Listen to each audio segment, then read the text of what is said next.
I'm going to...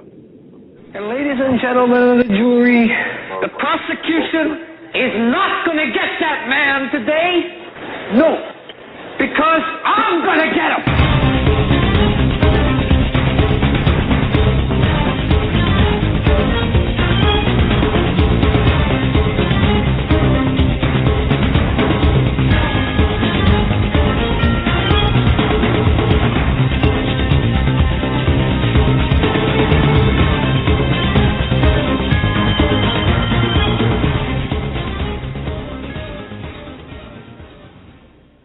This is the Hagmann and Hagmann Report for today. It is Wednesday, January 9th, 2013. I'm Doug Hagmann, the co-host, along with my son, Joe Hagmann.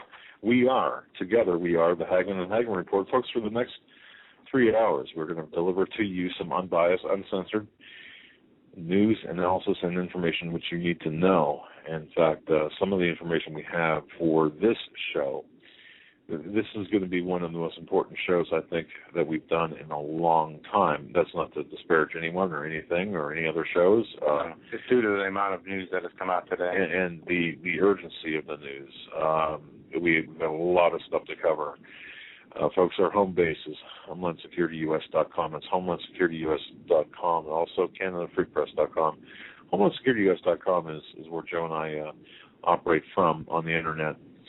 And you can also watch us. We're simulcast on the Christians United Broadcasting Network. And just straight up, right out of the gate, we want to thank you very, very, very, very much for your continued belief, your continued trust in us.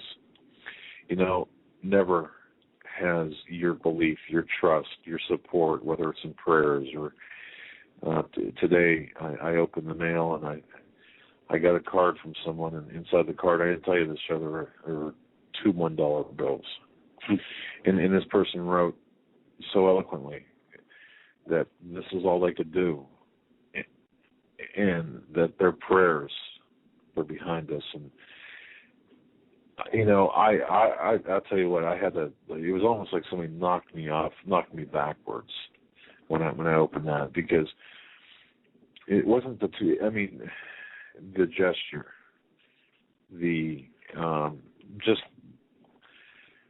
it just struck me. And we are in such perilous times right now, folks. We really are. You've got no idea. And right before, just as the music was playing, I received a call from one of my good friends, a great source, a great patriot to this country. We'll get into that here in a little bit. But, Joe, welcome. I'm glad to be here tonight. We got a lot of important news we have to get into. And I guess I'll just start by playing the first clip, the most important thing I saw today.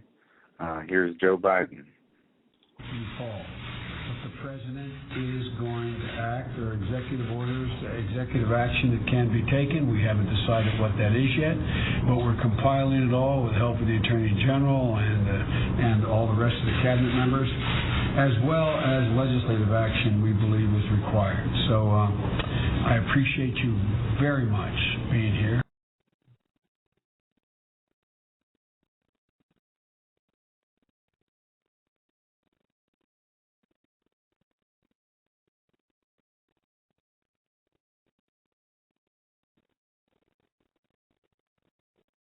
What Biden is saying is this is going to be handled through executive order. Yeah, sorry, guys. I had us on mute since after the video played. All right. I didn't bring us back. I just brought us back. Let's do this again. Biden. Obama might use executive order to deal with guns. The president is going to act, said Biden, giving some comments to the press before a meeting with victims of gun violence.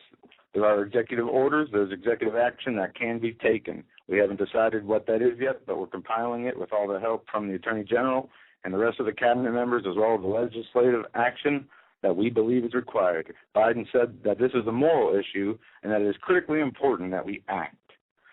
He went on to say that, as the president said, if your actions result only in saving one life, they're worth taking.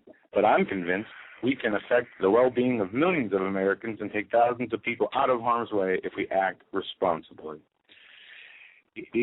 Folks, if you're not troubled by what's going on right now, if there's not your spirit is not stirred deep inside you right now, I don't know what is. I don't know what will be. I don't know what will take your spirit from being troubled. I just don't know, Joe.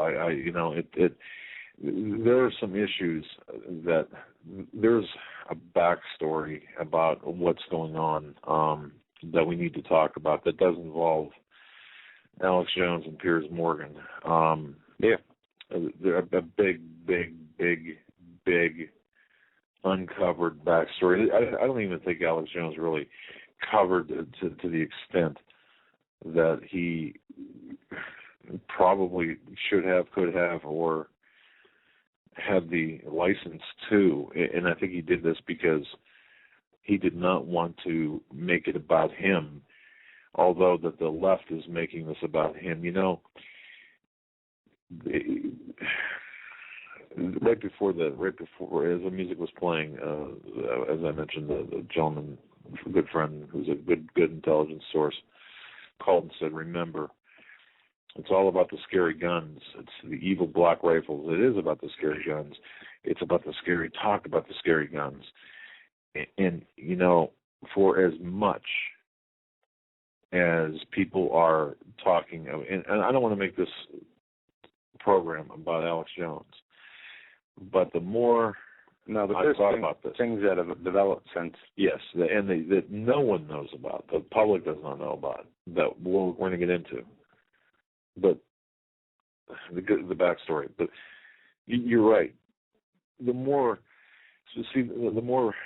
I find out about this, and the more I learn about this, the more troubled I am, and the more I realize that we are all in danger. The people that are talking out, as we are, as Jones is, you can see the lines being divided. By the way, there are a number of different things taking place here. And I remember the closing call last night from, I think it was Jason, right? He called and said Alex didn't do any favors he did more to hurt the cause. Mm-hmm.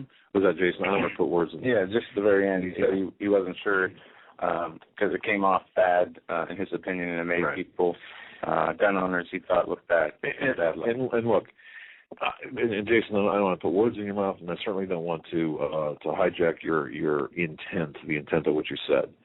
But that's kind of a summation. The last call of the last hour of the last show last night. I understand that. Yeah, we only had like 60 seconds. Right. Now, having said that, okay, if you hear the talk, and Joe and I were talking about this, I was out on assignment. I was taking care of some things this afternoon. Well, actually, from this morning through this afternoon, and I was thinking about different things, and this hit me, of course.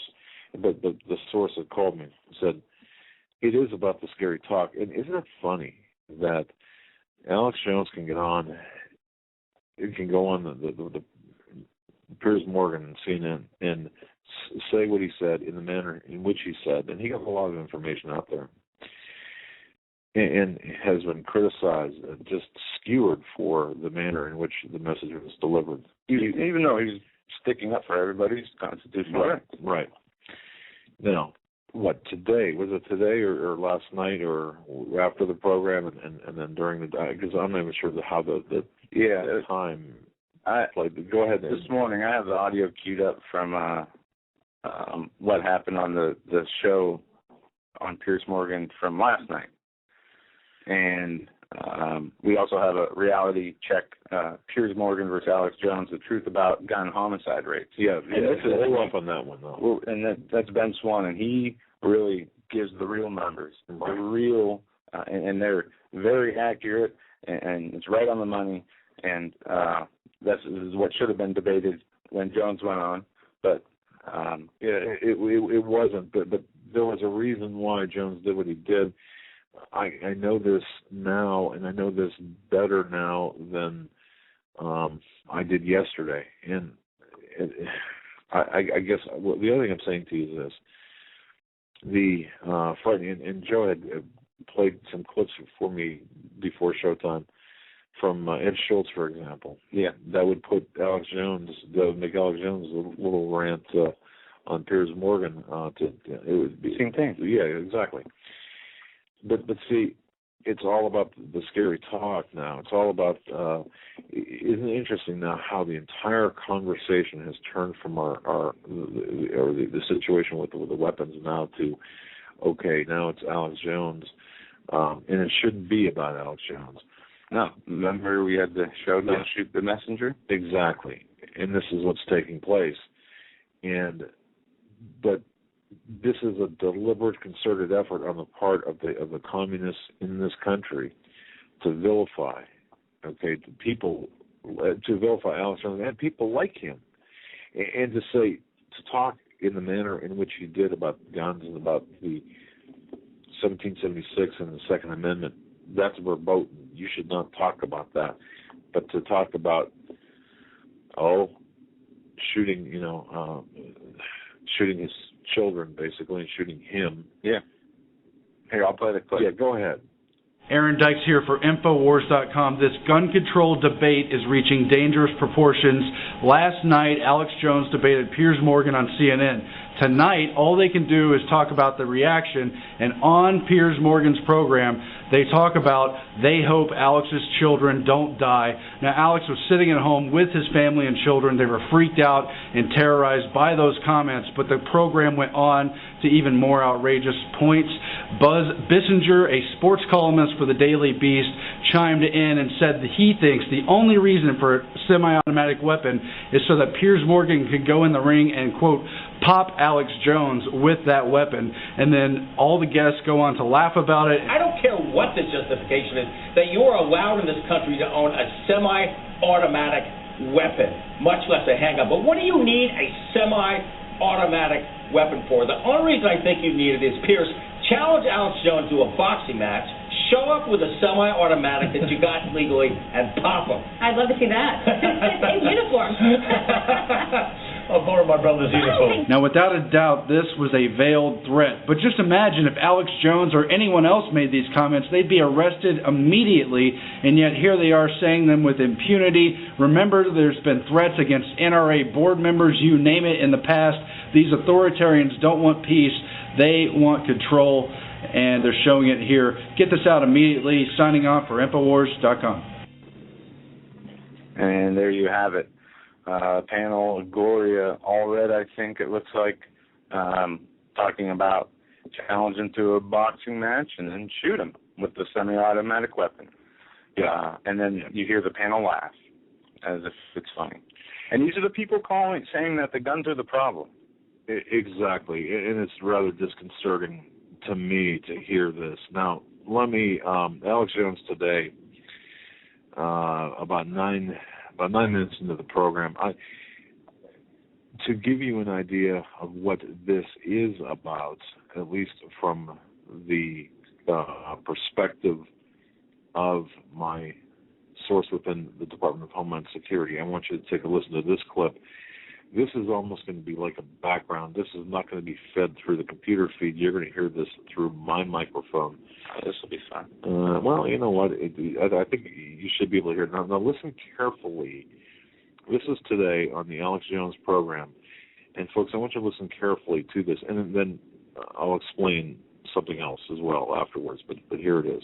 Ladies and gentlemen, the founder of SPS Russian, the biggest gun show in the world, not just on YouTube, about 100 million viewers on average a month, just on YouTube, biggest gun show in the world, was tied up at his offices, his gun manufacturer, and shot in the back of the head execution style. The biggest gun show in the world, the founder, dead. And it's in the back of the local Georgia papers that it's a state police murder investigation. He was executed assassin mafia style.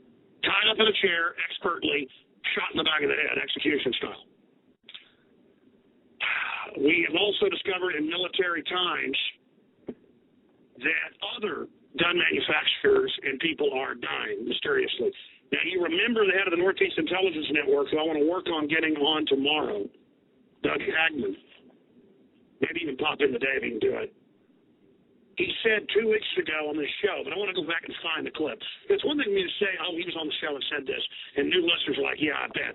We have to, it's why we got to hire some more crew, because you guys are working really hard, but I need staff to go back and go, okay, that was the not the last interview, but the interview before last. It was like 2 weeks ago. We've got to go into that interview, and he says, my federal source, he's got a lot of those sources, says there's going to be a purge. He goes, assassinations of pro-gun leaders. And it'll look like you get mugged or crack dealers go after you. And that's why whenever I was being stalked in New York by what looked like police, and normally, again, you're going to CNN, you're walking 10 blocks, so they wanted to have a car deliver us. I said, no, I'll walk. I wanted some exercise. I wanted to wake back up because I've been up since 5 a.m.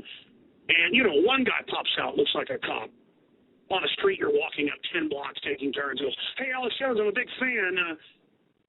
And you think, okay, that guy's a listener. But then it happens with another guy. Then you see other guys with the windbreakers and the obvious cop type. Once you've been around this 100 times, you know what it looks like. Now, and I've been around Bloomberg a few times where he has like 15 detectives around him. That's his security. That's exactly how they act. The whole confident thing, where they act like gangsters, basically, these type of detectives. All right. Folks, were you able to hear that pretty clearly? That was about the gun show owner. And by the way, that did two birds with one stone, I suppose. I'll be a guest for a couple of segments, half hour, an hour, whatever, tomorrow at 12:30 with Alex+Jones. So, as an FYI. All right. But the story here, there's two things that I want to bring up. I'll bring up the one issue that really is important: the intimidation that now I know what took place before, and even during and after his appearance on Piers Morgan, and also from the time he landed until the time he left. That's something to be aware of. Yeah. And talking about, these killings, one thing that Brzezinski writes in his book about the totalitarian and autocracy and dictatorship, he writes this: an inherent trait in the totalitarian dictatorship is always playing on the extremes of emotions between personal and situational conditions.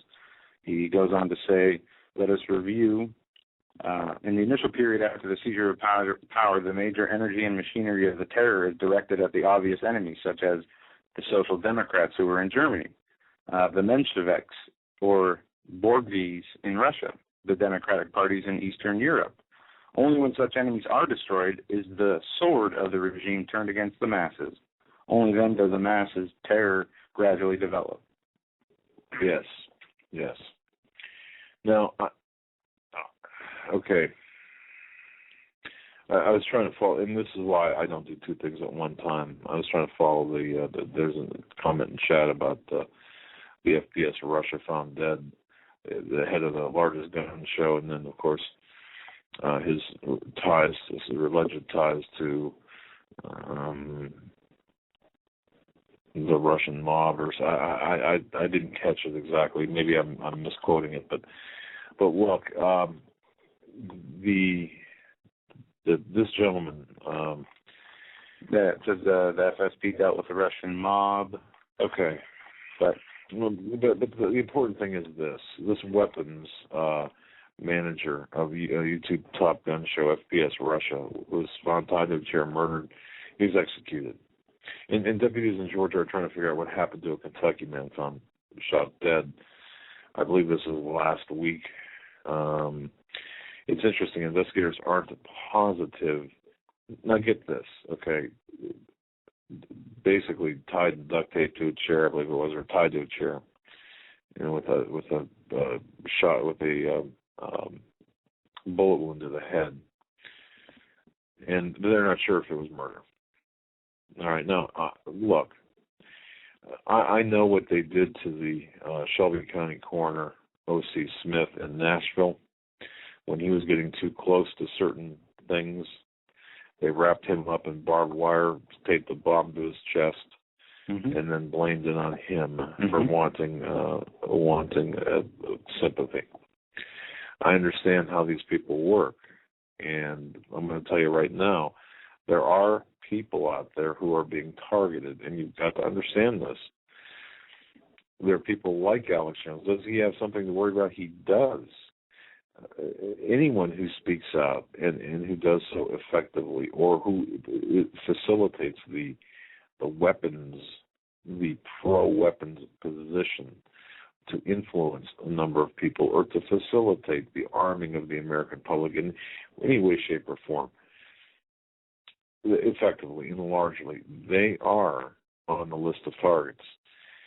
And that's why, one of the reasons why Jones was extremely concerned, because knowing this in the back of your mind, it does happen, folks, where, you could be driving down the road and get stopped, and if they are looking for a reason to arrest you, and as much as it pains me to say this, it doesn't happen all the time, obviously, but if they're looking for a reason to shoot you, they will do that. Planting evidence. I mean, we're talking about an entirely different level of police, if you will, or not even police, but of mindset. It's not your county sheriff or deputy stopping you for a traffic stop, or your municipal township police officer or something. This is something much more severe. And I was told back when I was on his show back on the 26th or 27th, or maybe both days, that things like this were going to start taking place. And I didn't even know until today that this Russian FPS Russia guy was found. Yeah, and there's another guy that was killed who worked with him or in the same line of work with him, and was found dead in a mysterious car crash, from what I understand. All right. Also. So just be aware of the fact that I guess the big thing here is there's a lot of things going on behind the scenes. It's not about, the discussion should not be about Alex Jones. It should be about the evil talk associated with the guns. Every time you're being conditioned to think of these black semi-automatic weapons being evil devices, it's all about the conditioning with the words being used about the weapons. Well, let's go back to the founding fathers. George Mason said this: "I ask, sir, what is the militia? It is the whole people. To disarm the people is the best and most effectual way to enslave them." George Washington said, when he was president, "Firearms stand next in importance to the Constitution itself. They are the American people's liberty, teeth, and keystone under independence.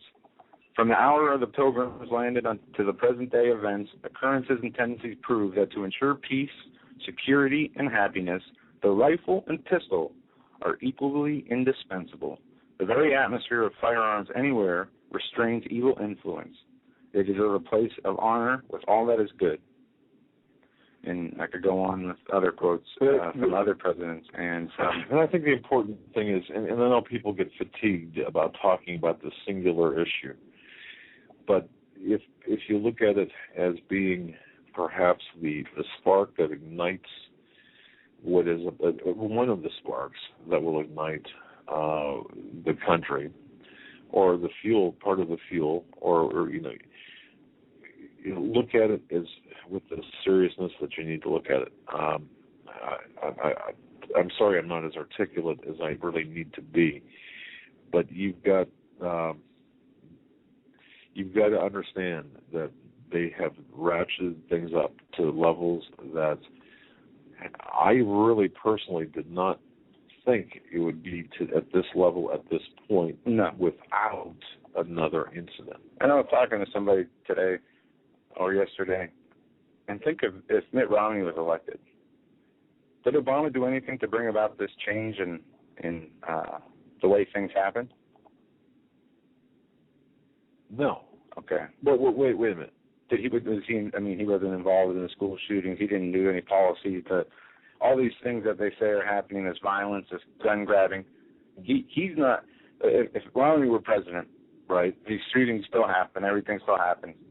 Okay, the same language, the same rhetoric coming out of the mainstream, it would be exactly the same.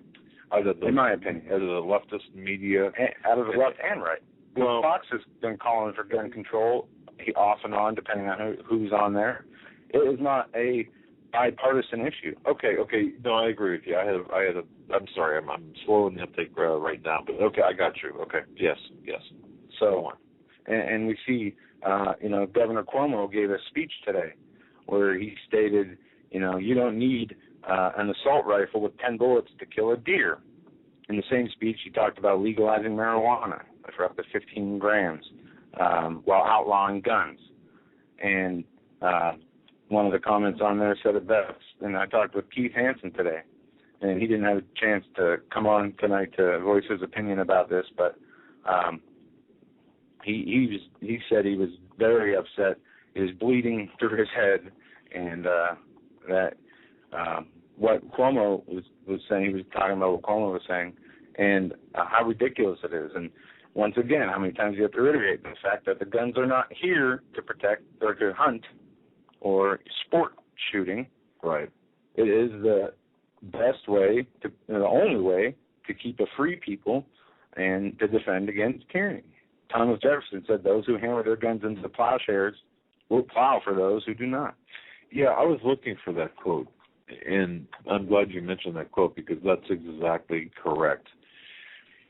And one of the issues, too, was we talk about on this show that the outlawing and banning registering and then registering your guns and then the subsequent confiscation or outlawing of the guns always leads to genocide. Mm-hmm. But the argument, there are certain arguments popping up, and they are deliberately, but they're deliberately put into place here. The arguments are, well, it didn't happen in England, it didn't happen in Australia. Yeah, it didn't lead to more gun violence in certain areas. No, I'm talking about the genocide factor. In other words, for example, Rwanda, China, all the communist countries, all the big things that happened in the 20th century. Yeah, from the Ottoman Empire to the Nazis. There's a lag time. Okay, there is a lag time. It could be 5 years, could be 15 years, could be 25 years. There's always a lag time there, or there has been, or can be. And so, in some, it's a very short period of time. Others, it's a longer period of time. Just because it hasn't happened yet does not mean it's not going to happen, given other circumstances. So don't fall for that argument. No. Just be very aware of this. But what scares me, or what frightens me at this point in terms of what's going to happen next, is the potential for Obama to exercise dictatorial powers to get this done, to create, to criminalize, or to somehow throttle the people's Second Amendment rights. This is the problem I've got. Do we have something on this? We have the Ben Swan clip where he gets into the statistics of not the genocide part, but the violent crime rate, the amount of violent crime per 100,000. Why don't we get into this, because folks, to show you the this is where the real debate is. This is where the real numbers are, and this will show you that how disingenuous. This will show you how disingenuous the Piers Morgan is, and how disconnected the media is giving the information. Yes, very, very good clip. In fact, you'll have to find it on your own and then save it and copy these numbers down too. This is a reality check from Ben Swan. The truth about gun homicide rates. Over the past few weeks, the argument over gun control has raged, and among those demanding stricter gun laws is CNN host Piers Morgan.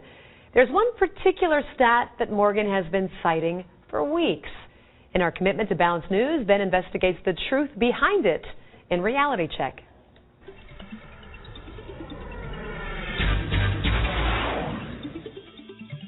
Last night on CNN's Piers Morgan Tonight, Morgan interviewed radio host Alex Jones.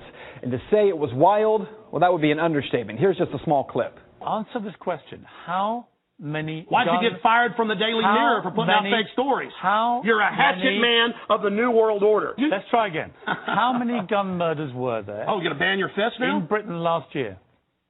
How many chimpanzees can dance on the head of a pin? I already went over those statistics. Do you know the answer? No, I don't. You said hundreds. It's very low. You said hundreds. Yes. It's actually 35. Well, the point is you can... Against 11,000. As I said, it was wild, and it got even more wild than that. But we wanted to take a look at some of that exchange, because the stat that Piers Morgan was continuing to cite, one that Great Britain, which banned guns about 15 years ago, had only 35 gun-related murders in 2011, compared to the United States, which had 11,000. Let's start there, because that number is not correct. According to FBI crime stats for 2011, there were 12,664 homicides in the U.S. Of those, 8,583 were caused by firearms. But of those, 400 are listed as justifiable homicide by law enforcement, 260 justifiable homicide by private citizens. On the other hand, it is true that percentage-wise, Britain has a lower gun homicide rate. With a population of 62.6 million, Great Britain saw 59 gun-related homicides for 2011. Still, not the 35 Piers Morgan keeps citing. But that shouldn't be surprising that the gun homicide rate in a country that bans guns would be lower than in a country where guns are not banned. Where the argument falls apart is when you attempt to claim that fewer guns equals less crime. The U.S. has the highest gun ownership rate in the world, an average of 88 guns per 100 people. That puts it first in the world for gun ownership. Yemen is second with 54.8 guns per 100 people. So that means the U.S. has the highest gun murder rate as well, right? Well, no. Honduras, El Salvador, and Jamaica have higher rates. So do 24 other countries. The U.S., despite being number 1 in gun ownership, is number 28 in gun homicide, with a rate of 2.97 per 100,000 people. Of course, Piers Morgan isn't calling for the U.S. to be more like El Salvador and Honduras. He's calling for us to be more like Great Britain. So what do the numbers look like there? The UK has the second highest overall crime rate in the EU. The UK has the 5th highest robbery rate, the 4th highest burglary rate. But more importantly, the EU named Britain as the most violent country in the EU. In the UK, there are 2,034 violent crimes per 100,000 people. That puts it way ahead of even South Africa, with a rate of 1,609 per 100,000. In the United States, we're not even in the top 10. The U.S. has a violent crime rate of 466 crimes per 100,000 residents. So what this means for you is that while people like Morgan insist that the U.S. can learn from Great Britain, well, maybe we can. What we might learn is that violent crime is not the result of a gun or any tool. It is the result of the heart of men and women. And that is Reality Check. You can find the sources for the story posted on our website at fox19.com. If you'd like to make your voice heard in the story, head over to Ben's Facebook page. Find it by searching Ben Swan. And we are also putting a link to the full interview between Piers Morgan and Alex+Jones. It's 2 parts. It's worth watching it. I was reading it last night. You need to watch it, You need to watch it. it. You have to watch it. Yeah. So there you have it. Even though the gun, we have the most guns per people in the world, we have one of the lowest crime rates when it comes to the, what do they say, 422 per 100,000 violent crimes compared to the UK, 2,000 some per 100,000 violent crime. And he said it best at the end. It's not the weapon, it's not the gun, it's the person, and it's their heart. But we have today even more. Iowa lawmaker calls for retroactive gun ban confiscation of all semi-automatic weapons. And the key word there is retroactive as well. Yep. Representative Dan Mulbauer said government should start confiscating semi-automatic rifles and other firearms. The Democrat from western Iowa town is a cattleman and farmer. The newspaper reported he owns a .410 shotgun, a .22 rifle, and a .22 pistol. We cannot have big guns out here as far as the big guns out here, semi-automatics and all of them, Mulbauer told the newspaper. We can't have those running around here. Those are not hunting weapons. We should ban these weapons in Iowa, adding, and they should be applied, the ban should be applied retroactively. Well, And that's one story of many. And this is how I believe it's going to play out, just based on the people who I've talked to. The people who've talked to me, they expect this to be a retroactive criminalization of weapons. There will be no grandfathering in of the high capacity magazines or the various weapons that are identified. So now let me go. Let's switch gears here. Okay, we're going to Brazil. There was a federal land grab where whole towns were evicted at gunpoint by the UN. Federal Brazilian police and military personnel somewhere in United Nations uniforms were forcibly relocating whole communities in Brazil at gunpoint under the guise of returning huge tracts of land to a small group of Indians whose ancestors were allegedly there at some point. Thousands of local residents who have lived in the area for decades or were even born there, however, are fighting back, with critics saying the government's actions smack of Stalinism and may constitute crimes against humanity. Since the latest controversial operation began in November, the state of Mato Grosso, according to the authorities and news reports, citizens opposed being stripped of their property and homes and have been doing everything in their power to stop the assault, setting up roadblocks, batting heavily armed federal forces with stones, sticks, Molotov cocktails, torching government trucks, protesting and refusing to leave. Others cried as their homes were torn down and under armed guard. Reports on the scene, even federal lawmakers suspected bloodshed may be near. Now, they don't have guns to defend themselves. That's right. I do really suspect at this point that, well, not suspect, I've been told as much. What we're seeing take place right now, aside, well, on the global level, but specifically, they want America out of the way. When I say they, we're talking about the globalists. We're talking about the people in power, the global power masters, and they're going to do this through a number of different ways, and the gun confiscation plays heavily into it. Private property, that issue. What we're seeing playing out, as Joe just explained. Mm-hmm. This is all part of it. And think about the Federal Reserve printing money to buy mortgage-backed securities. Yes. Think about if they do take the guns away. Imagine the Agenda 21 they want to implement, forcing all the population or what's left of it into 25% of the land in America. How are they going to do that?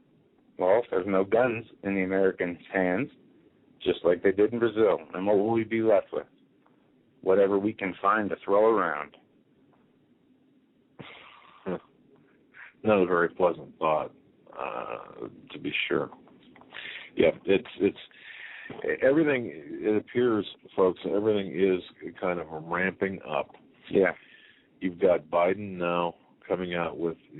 We opened the show with his quote that, if necessary, Obama will take the initiative of executive orders. I mean, that's dictatorial powers. I find it interesting, too, when I did hear Alex Jones today, that the entire program, I did listen to the entire program.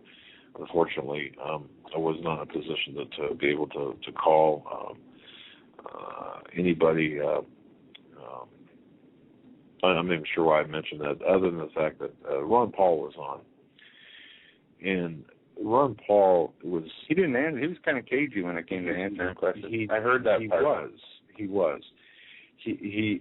He was very, his wording, he chose his words very carefully.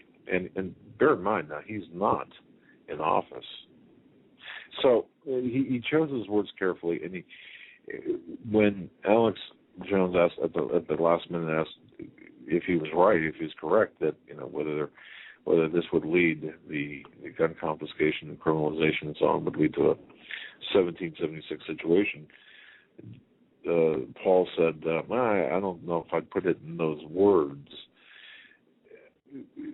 Once again, it's this movement, or this, as my good friend and source had said, it's all about the scary talk now.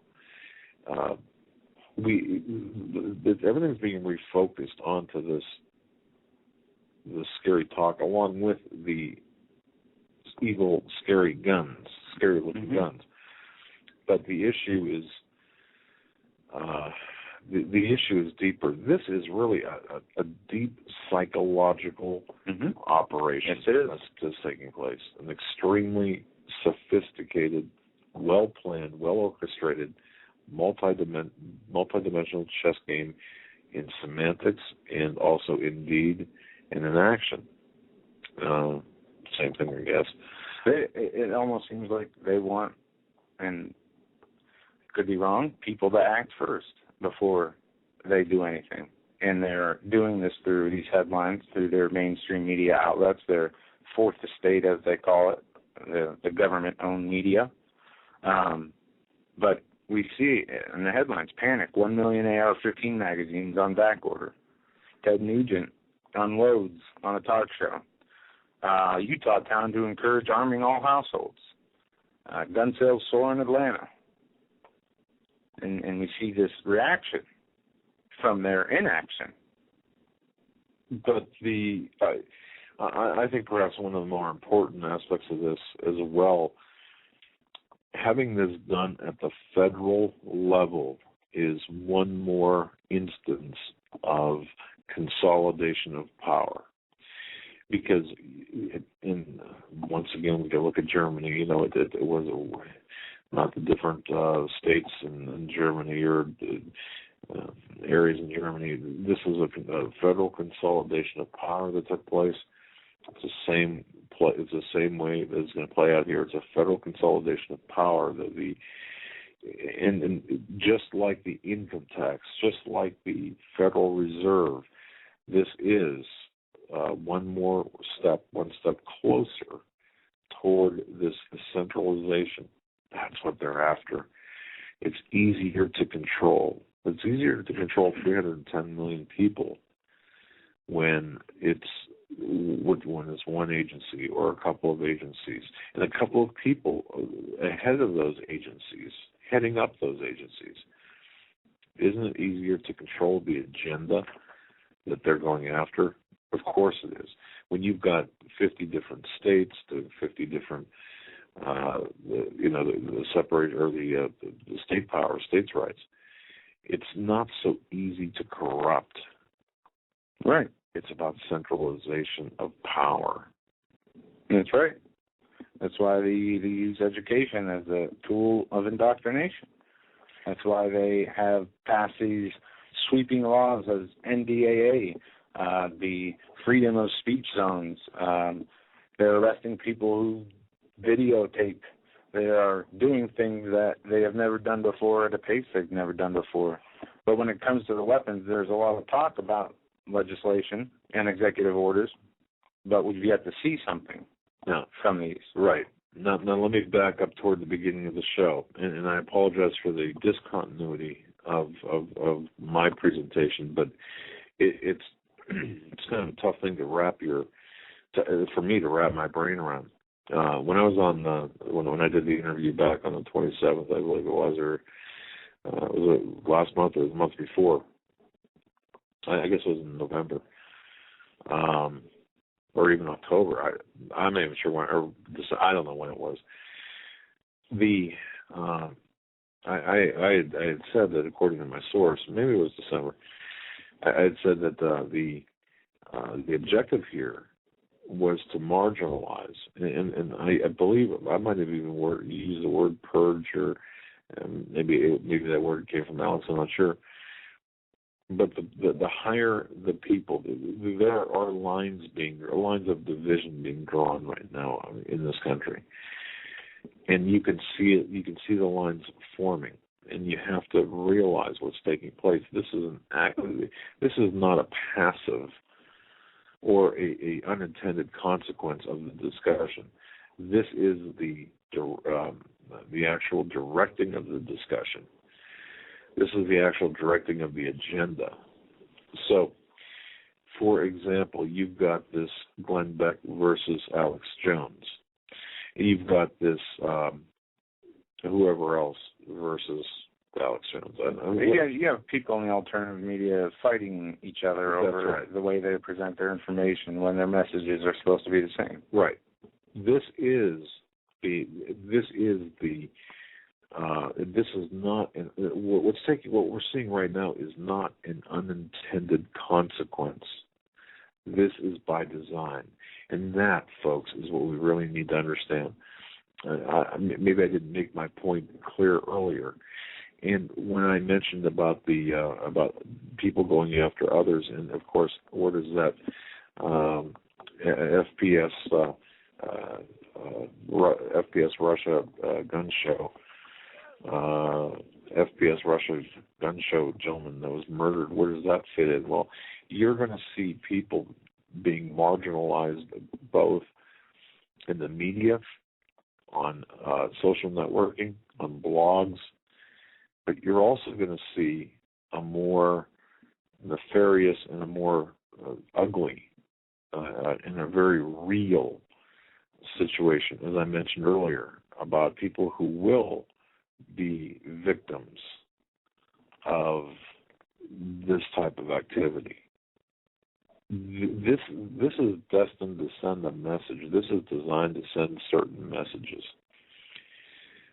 for a police agency. Now, I can think of a number of cases where the suicide did look like murder. I mean, it really did. And I was having investigated, through my forensic analysis courses that I took to see exactly, to recreate the situation. I understand. Okay. However, I have, without knowing without looking at the crime scene photos or knowing the exact circumstances, I can tell you that this, for the investigators in Georgia, saying that this gentleman by the name of Keith Ratliff, once again the head of FPS Russia gun show, biggest gun show in the world essentially, for them to even consider this being anything but a murder publicly tells me that there's a huge issue here. We cannot allow this to pass. And that was one of the things Jones did say today as well. I don't use cocaine. I don't use drugs. I don't visit hookers in the hotel room. So if I'm found dead in a hotel room with a hooker, or if I'm shot because I'm transporting cocaine, and I'm paraphrasing. Just think of the D.C. Madam that he had on. I mean, this is real. And there's more cases than that. The people who shoot themselves in the head 3 times when committing suicide, and Breitbart, and we could go on and on. So I just want to caution everyone, just not even caution, just to let people know that this is indeed real. The concern is genuine, and it should be genuine. The battle lines, the real lines, are being drawn, and the whole conversation is being directed by certain semantics. And it's the evil, it's the evil talk. It's a scary talk. It's a scary gun. It's a scary appearance of guns. It's a scary. Watch how we are being directed, because it's no accident. So I just want to. I hope that was clear, and I hope you could not only read or listen to what I was saying, but read between the lines.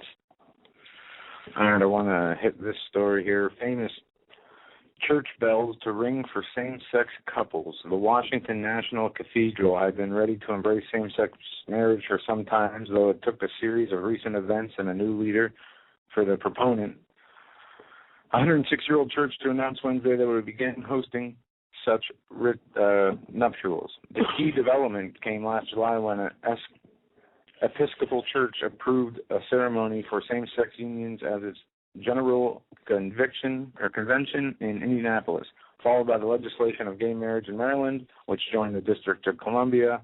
The National Church made a special allowance for marriage ceremonies in states where gay marriage is legal. Longtime same-sex marriage advocate, Very Reverend Gary Hall, took over the cathedral then in October. Conversations began even before he arrived to clear the way for the ceremonies at the church, so that often serves as a symbolic house of prayer for national celebrations and tragedies. See, and all of these issues do fit together. Mm-hmm. In this Republic of the United States of America, you've got people that you've got this attack on the morality, on the integrity, on the moral fabric of this country.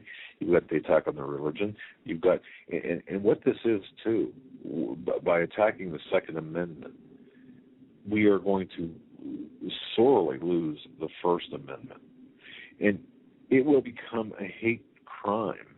We will not be able to criticize or to take issue with homosexual unions as being abnormal. They will if they can criminalize the possession of weapons for defensive purposes or weapons period, don't you think that they are going to ultimately criminalize what Joe's talking about, the immorality behind the same-sex marriages, the homosexual marriages? Yeah, the churches that refuse to go along with this this absolute sin that is, this forbiddenness. The churches, they'll be run over. The ones, that refuse to perform gay marriages.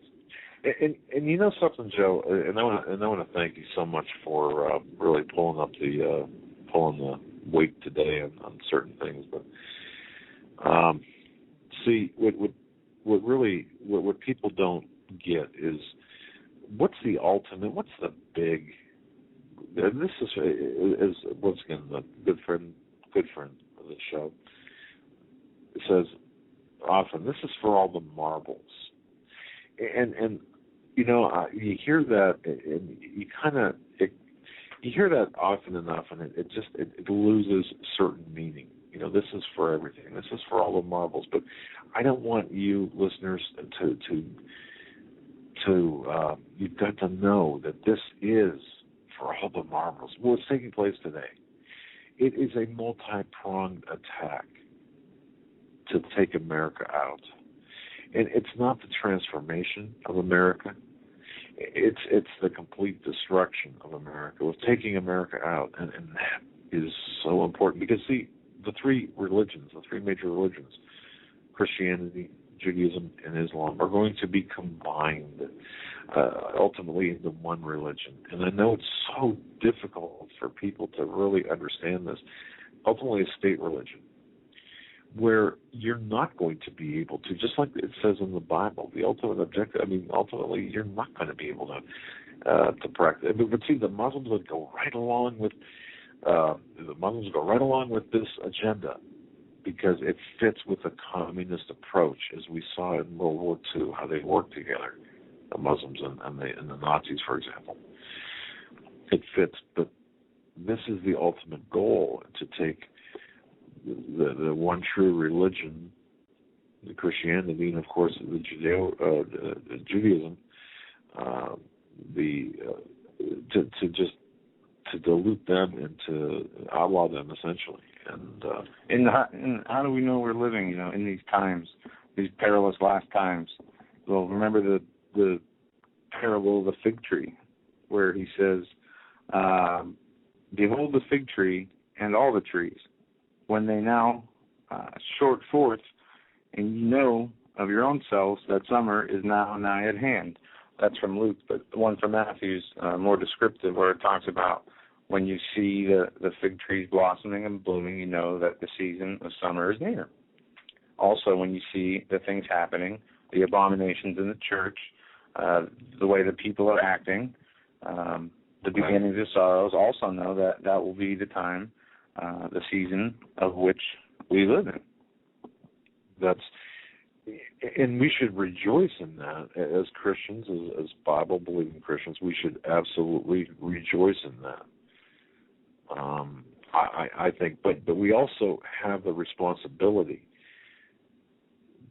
and to quote again the source, to play our own, because listening to this, being who you are as you listen to this broadcast, and I'll bet you a great majority of people listening to this broadcast wonder how they got. Well, I'll bet you. I'll talk to you. The percentage of people listening to this broadcast that can feel in your heart or in your spirit that you were born for this day. That you somehow, in some way, you might not know what you're doing, whether you're driving your vehicle right now as you're listening to this, or if you're working in a factory listening to this, or if you're overseas, or you do whatever you're doing. But you were born for this day and this time. God has a plan for you, and it's your responsibility. And see, that's a big responsibility. You might not want to accept it because it's kind of like, come on, really, do I have to do this? It's kind of like sometimes like I feel, really, do I really? I mean, come on, please, can I be? But this is, it's you. It's not us necessarily. It's you who are going to be talking to others and influencing others. And that is so important, because if you touch other people's lives, the ripple effect, the butterfly effect, if you will, 1,000, 10,000 times over, 1,000,000 times over. How great is that? And that's what we have to. So combine the knowledge with the word, and you've got a very powerful message and a very powerful position to play. So, yeah. And what we're going to do, I think, we should do this for the 2 hours remaining we have, is take calls, and I want to get people's reactions on what's going on today with all this talk of banning guns through executive order, through different states. Anything that you see on that is important to you, anything we did or didn't cover, we want to hear from you, because we're going to have Nathan Leal tomorrow. That's right. Then on Friday, we are going to have Steve Quayle with his Insider. Yeah, so that's right. Friday, we're probably not going to be taking any calls. I don't see us taking any calls. And I talked to Nathan Leal. For the sake of program continuity, we're not going to be taking any calls.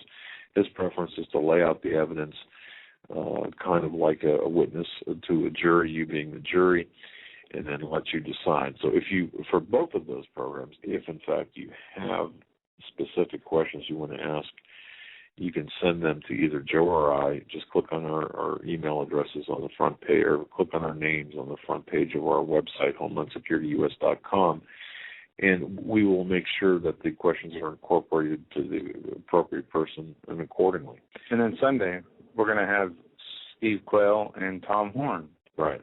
For a special program. Both Friday and Sunday will be from 9 to midnight Eastern Time. You're not going to want to miss those shows. Another article here I want to hit before we end this first hour and take calls. There's a minimum of 40 children paralyzed after a new meningitis vaccine was given. On December 20th, 2012, a vaccination tragedy hit a small village of Guerrero located in northern Chad, Africa. According to the newspaper La Vox, out of 500 children who received the new meningitis vaccine, it's called MENAFRI vac. At least 40 of them between the ages of 7 and 18 have become paralyzed. Those children are also suffering from hallucinations and convulsions. Since this report, the true extent of this tragedy is coming to light, as the parents of the vaccinated children have reportedly yet more injuries. The authorities in the area are shaken as citizens set fire to sanitary administration vehicles in a demonstration and a frustration and anger at their government neglect. And listen to who is behind this company. It's not going to surprise you. The World Health Organization and the Bill and Melinda Gates Foundation. And we all know that Bill and Melinda Gates are huge advocates for eugenics and for population control. You cannot make this stuff up. No, it's absolutely ridiculous. There's even a story I saw on the flu outbreak that people are saying is really bad. The one person died from the flu who got the flu shot.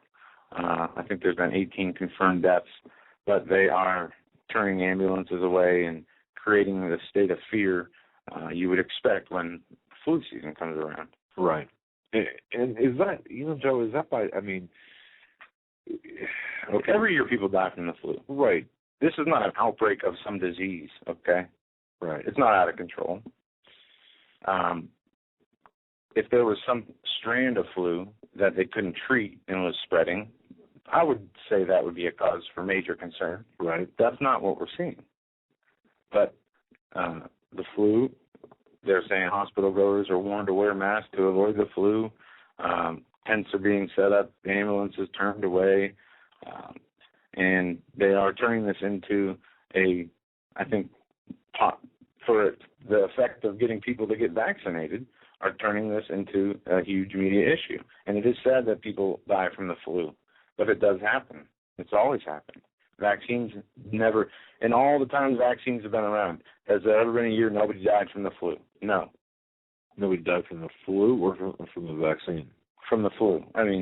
It doesn't matter. True. People who get vaccines or don't get vaccines, both of them are dying from the flu. Correct. So yes. What's the point? Anyway, I agree. No, and that's a good point. Wow.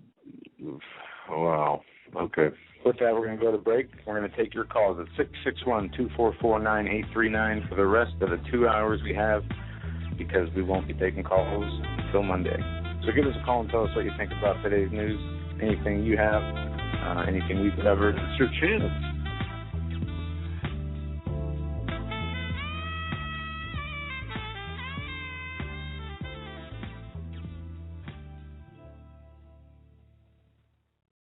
Hi folks, Doug Hagmann here. You might know me as the co-host from the Hagmann and Hagmann Report, or as a frequent guest on Coast to Coast AM with George Norrie. If you're like me, you're tired and confused over today's headlines. You just don't know where to turn for accurate, concise information about really what's going on, what's truly going on in today's society. If you don't know where to turn for accurate, well-researched, and properly vetted news, I've got a suggestion. In fact, it's a requirement. Bookmark Canada Free Press. That's CanadaFreePress.com on the internet. It's just not for Canada. It's for news across the world. Judy McLeod, founding editor, has put together a vast array of talented writers like Kelly O'Connell, Daniel Greenfield, Dr. Eilita Johnson-Powell, a lot of guest columnists, very talented writers. Folks, that's Canada Free Press at CanadaFreePress.com. Now mobile friendly. Follow on Facebook, because without America, there is no free world. Survival of the fittest. In any and all situations, survival is your number one priority. That requires being tough and thinking smart. And the folks at Freeze Dry Guy are going to help you do just that. They have the long-range patrol ration entrees, what they call the Brick Pack. When you're in survival mode, it is absolutely the best item for your survival pack or bug-out bag. You can go farther, faster, and carry more food with the LRP cold weather ration entrees. Not only do these long-lasting, durable entrees help sustain you or your family through the harshest environment or situation, they are by far the most delicious of their kind. No contest. With a variety of tasty entrees, you can't beat the LRP Brick Packs.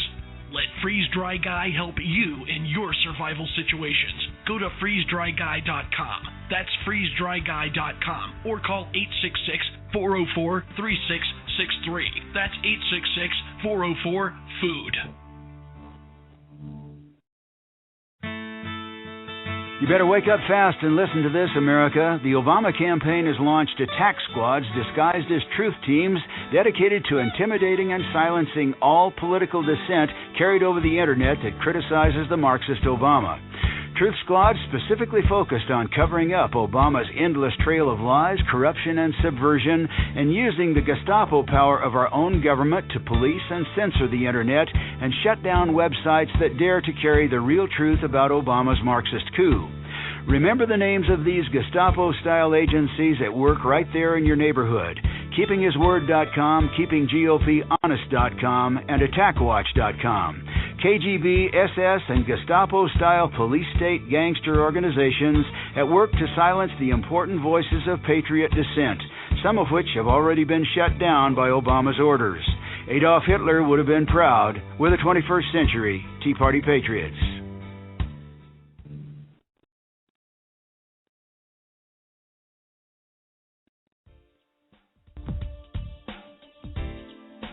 hold on to your seat. The Hagmann and Hagmann flight is now taking off.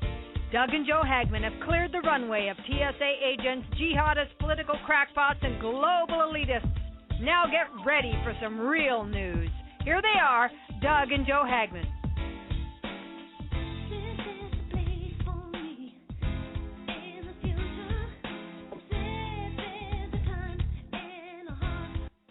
And welcome back, folks.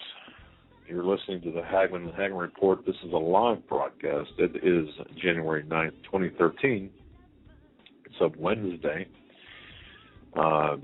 Just to let you know, on Thursday, tomorrow, Nathan Leal talking about the inauguration of Barack Hussein Obama and the significance of that in the larger sense from a different perspective, shall we say, from a globalist perspective, from a very interesting. It's a program tomorrow you're not going to want to miss, and then Friday 9 to midnight, new time, different time. We're going to be delayed by an hour, so it's going to be from 9 to midnight. Steve Quayle and his Financial Insider, which is rescheduled from last Sunday. We do pray and hope that we're able to get that broadcast off and without a hitch. And then Sunday, Tom Horn.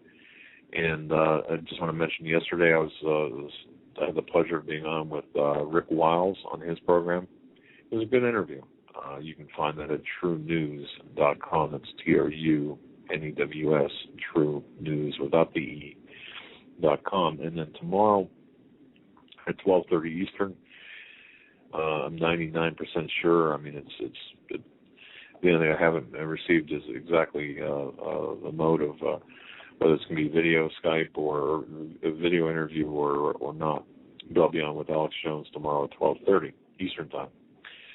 And I just wanted to mention that. And then, of course, the rest of the show tonight, because of our full plate here, we'll be taking your calls, and if you can be particularly on point, we'd really appreciate it. On point with whatever your concern might be. We'll entertain all of your concerns, all of your ideas, your thoughts, but if you can consolidate them so we can get as many callers in as possible. So with that, Joe, what's your take? What's up? Well, we got some callers on hold, and if you want to join the conversation, 661-244-9239 is the number. You can get online, and we'll bring you on here. We're going to go in order from how long people have been on hold, and I think we got Long Island, Dave. Yeah, we don't screen calls, by the way. So, Dave, you're live on the Hagmann and Hagmann Report. Hello, guys. How you doing? Good, sir. Well, you're yeah, up. no. Don't even ask that question anymore. Like Savage used to say, I can understand we're not doing too great, Everybody, But, Doug, I just want to say real quick, I explained that thing about, the floor shaker and everything, and I was in the chat yesterday, and some people who were saying, get some backbone and all this and that. I guess I'm a little stressed out, here being here, and I know what's around me. I don't even know how to put my finger on it. Everything is going through my mind. Steve Quayle, things about, even that guy, his friend, I can't remember, with the sunglasses, the ex-law enforcement state trooper.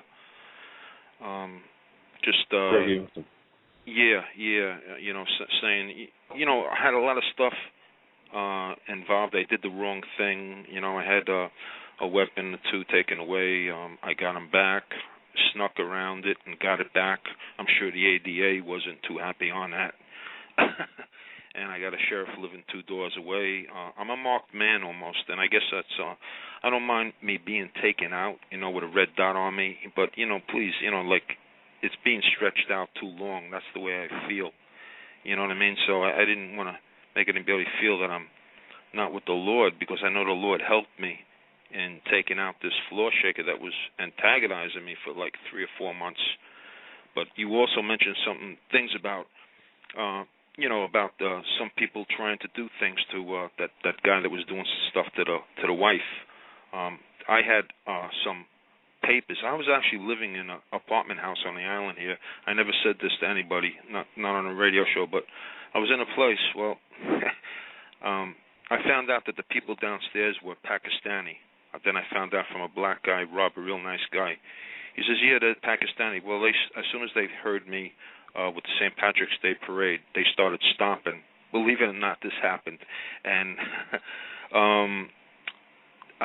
every time... Oh, yeah, I believe that. I've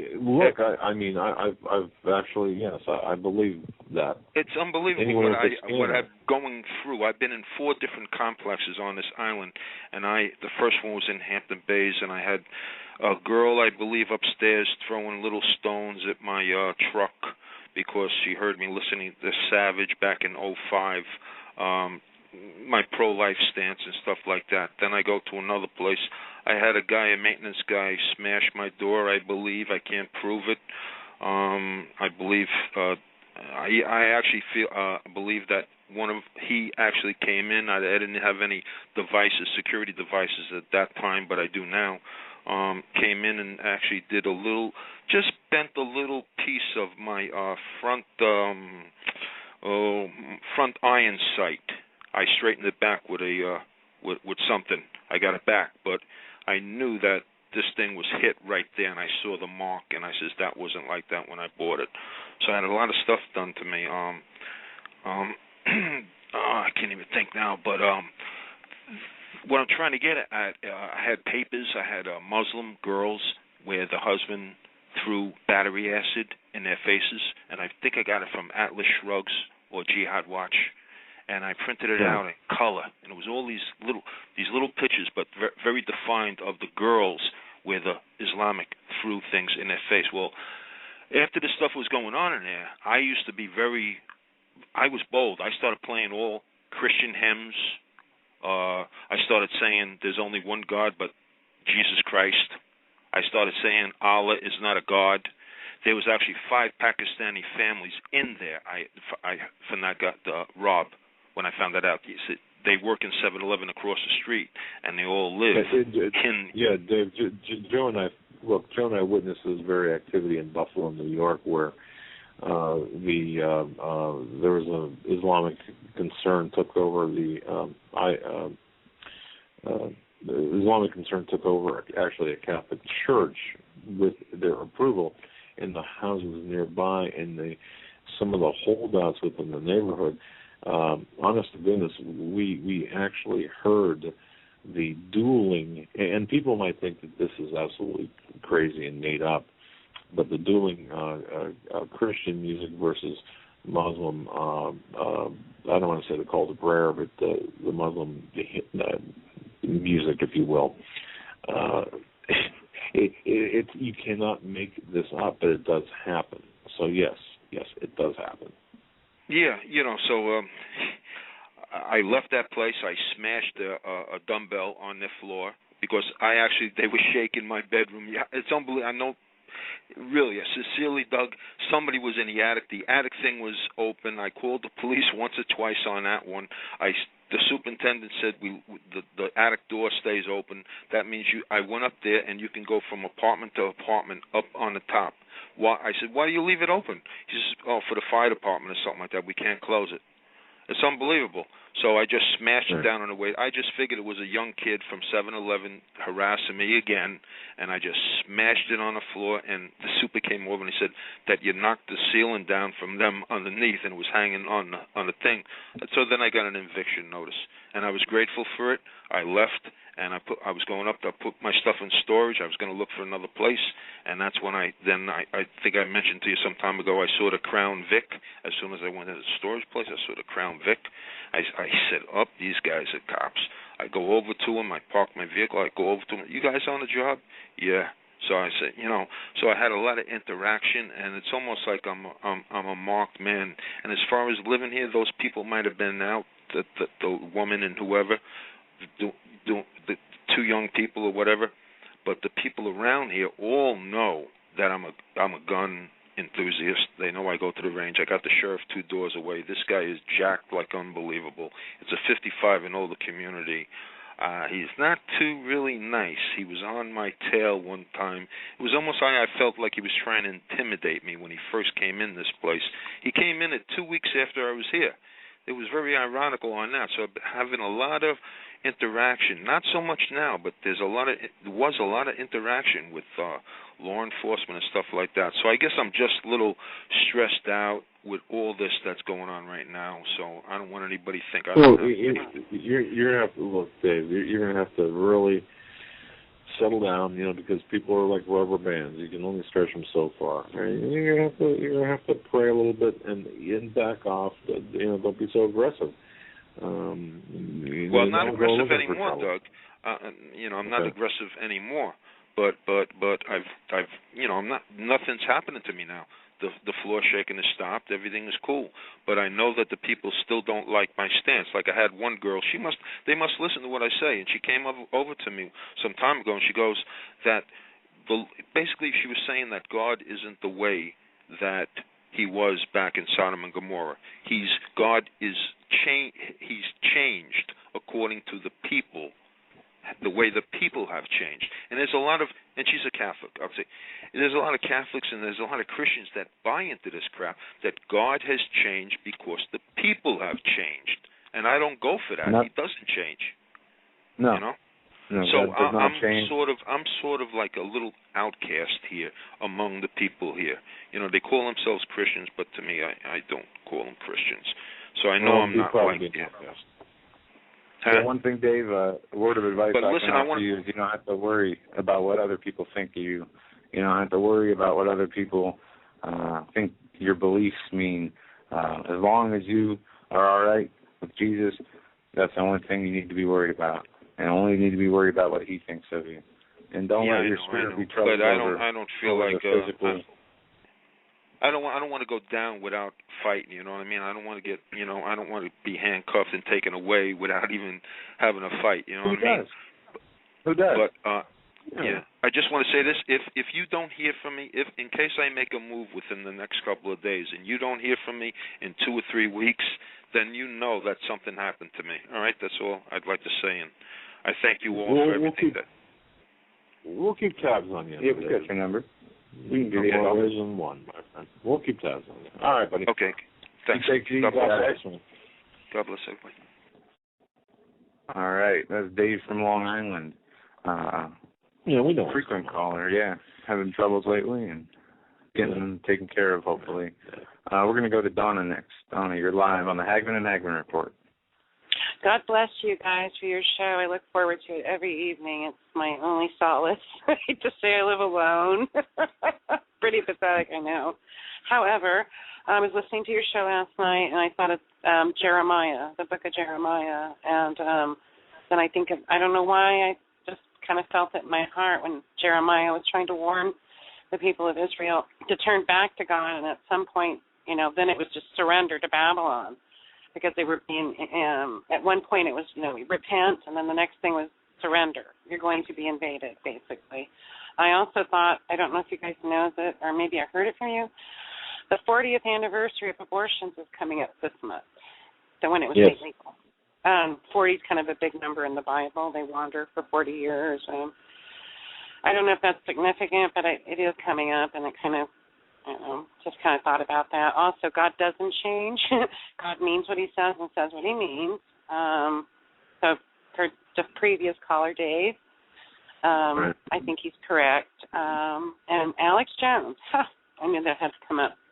I watched it on YouTube, which I want you to know I had to do this on my Kindle, which is I just bought this Kindle, and it's not easy. I had to watch you guys. I finally figured it out a little bit. My computer, don't know what's going on with it. Just got it fixed.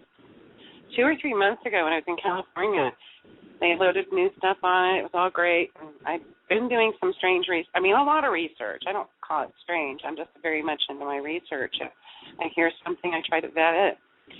So I look up stuff like on Fox, and then I look at, the executives and look at their, just research. I don't know why I do it. I'm nuts. And just like research. I'm disabled, so I do a lot of research. And then it just went out, and the guy called him. We're still trying to figure out whether it was a hardware thing or software, and they don't know. Mysterious, but I shall keep you abreast of my computer. Anyways, I'm on the Kindle. Thank you. And Alex Jones, I'm really sorry that I know Pierce Morgan pushed his buttons. I know he did. He's a odd little man. I'm not sure if he's odd. Well, let me say odd. I don't know if he's big, tall. I don't know. However, he is annoying. And I also went back and watched previous episodes with Jesse Ventura. I don't know if you've seen that Jesse Ventura did, I could call it debate, where he was on Piers Morgan's show, and he did a really good job. And, I mean, he did. He did a great job. But he was a former governor. He has that kind of experience that sometimes you can see on his face that he was angry. I could tell by the look on his face he was annoyed, angry, but whatever. But he had that experience of being governor and, being under the microscope kind of thing and people questioning you. And I think that's a difficult position for anybody to be in. I would want to choke Piers Morgan. But that's why I'm not being interviewed by Piers Morgan. But I do think that, judging by, like, my mother went and looked at, I guess they were showing clips of it. And, of course, I've been trying to educate my family because my sister's spending a lot of money on a degree that she's going to have a house payment by the time she's done. And I'm like, what are you going to do with this when there's no jobs? You're going to graduate in 2016 and there's going to be no jobs. Well, guess what? If she goes to work for the government, they expunge her loan. And her degree is in behavioral sciences. So, what kind of job you can get with that. And I asked her a pivotal question, and this was the question. I said, the type of degree you have, you could do real good with it. You could help people, or you could do a lot of harm. Well, what is the point? And I said, well, what if you were put in a position, say you had to get a government job, and your job is to come in and break somebody like me? This person's a Christian. We can't seem to get her to give up her thinking. We want you to go in and make her stop, whatever that takes, whatever. You'd be put in a moral position to break somebody down, to do harm. Would you do it? She's like, well, no. But it's easy to say that, but it's hard to say you won't. If you're put in a position where all of a sudden your loans are forgiven, you've got a paying job, and now you're asked to do certain immoral things, like nurses that have to do these. I'm sorry I'm on this abortion thing. And I hope there's Muslims listening, because Muslims need to know this is going to affect them too. Their daughters are going to run down and be able to get the same thing that Christians and any other religious person of any religion, whatever.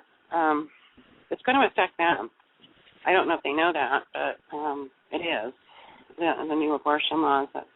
And I'm just really upset about it. I can't believe, I feel very guilty because at one time I was liberal and I voted for the right to choose. But now that I'm a Christian, I feel incredibly guilty about the fact that I voted that way.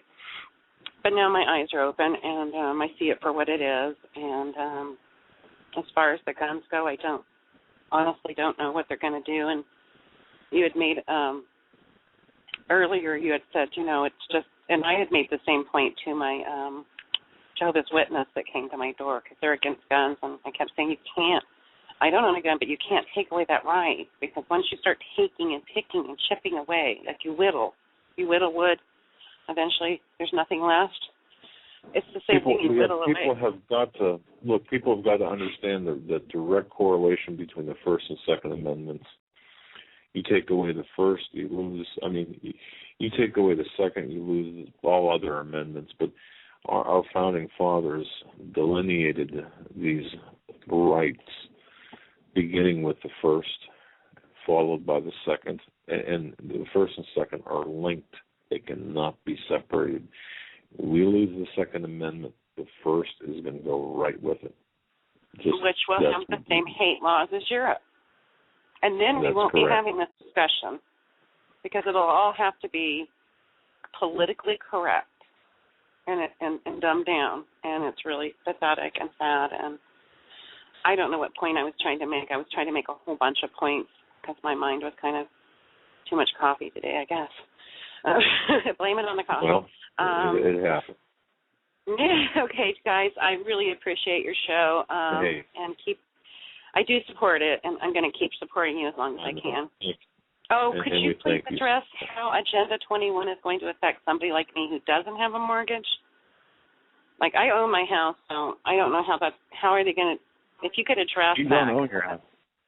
You don't own your house. Oh, I don't? Well, You mean I just have a title, right? You pay tax. You pay tax. If you stop paying that property tax, they take your house away, right? Oh, I see. Okay, thank you. Thank you, Joe. I just wondered, wait a minute, I don't have the house payment thing, but I do have to pay the taxes. Forget it. I pay lots and lots of taxes. So, okay. I get it. but nonetheless, you're still. I mean, look, I've got my, I got a home and mortgages.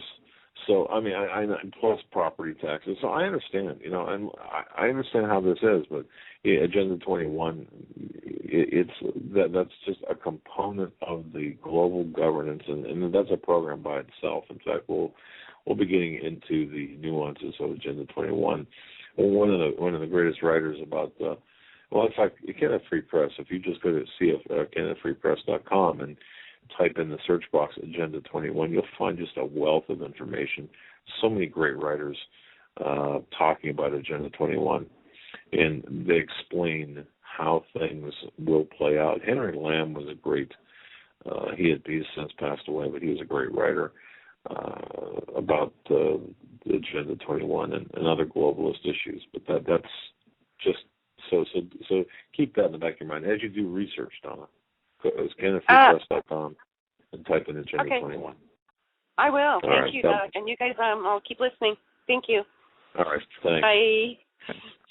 All right. Hey, and Joan, I want to tell you something. And folks, listen to this and think about this. Think carefully about the ramifications behind this. And, this has more meaning than just numbers and years and timeline. But think about this. So that's Columbine. When did Columbine take place? That took place in 1999. It seems like, wow, that was a long time ago. 13 years ago.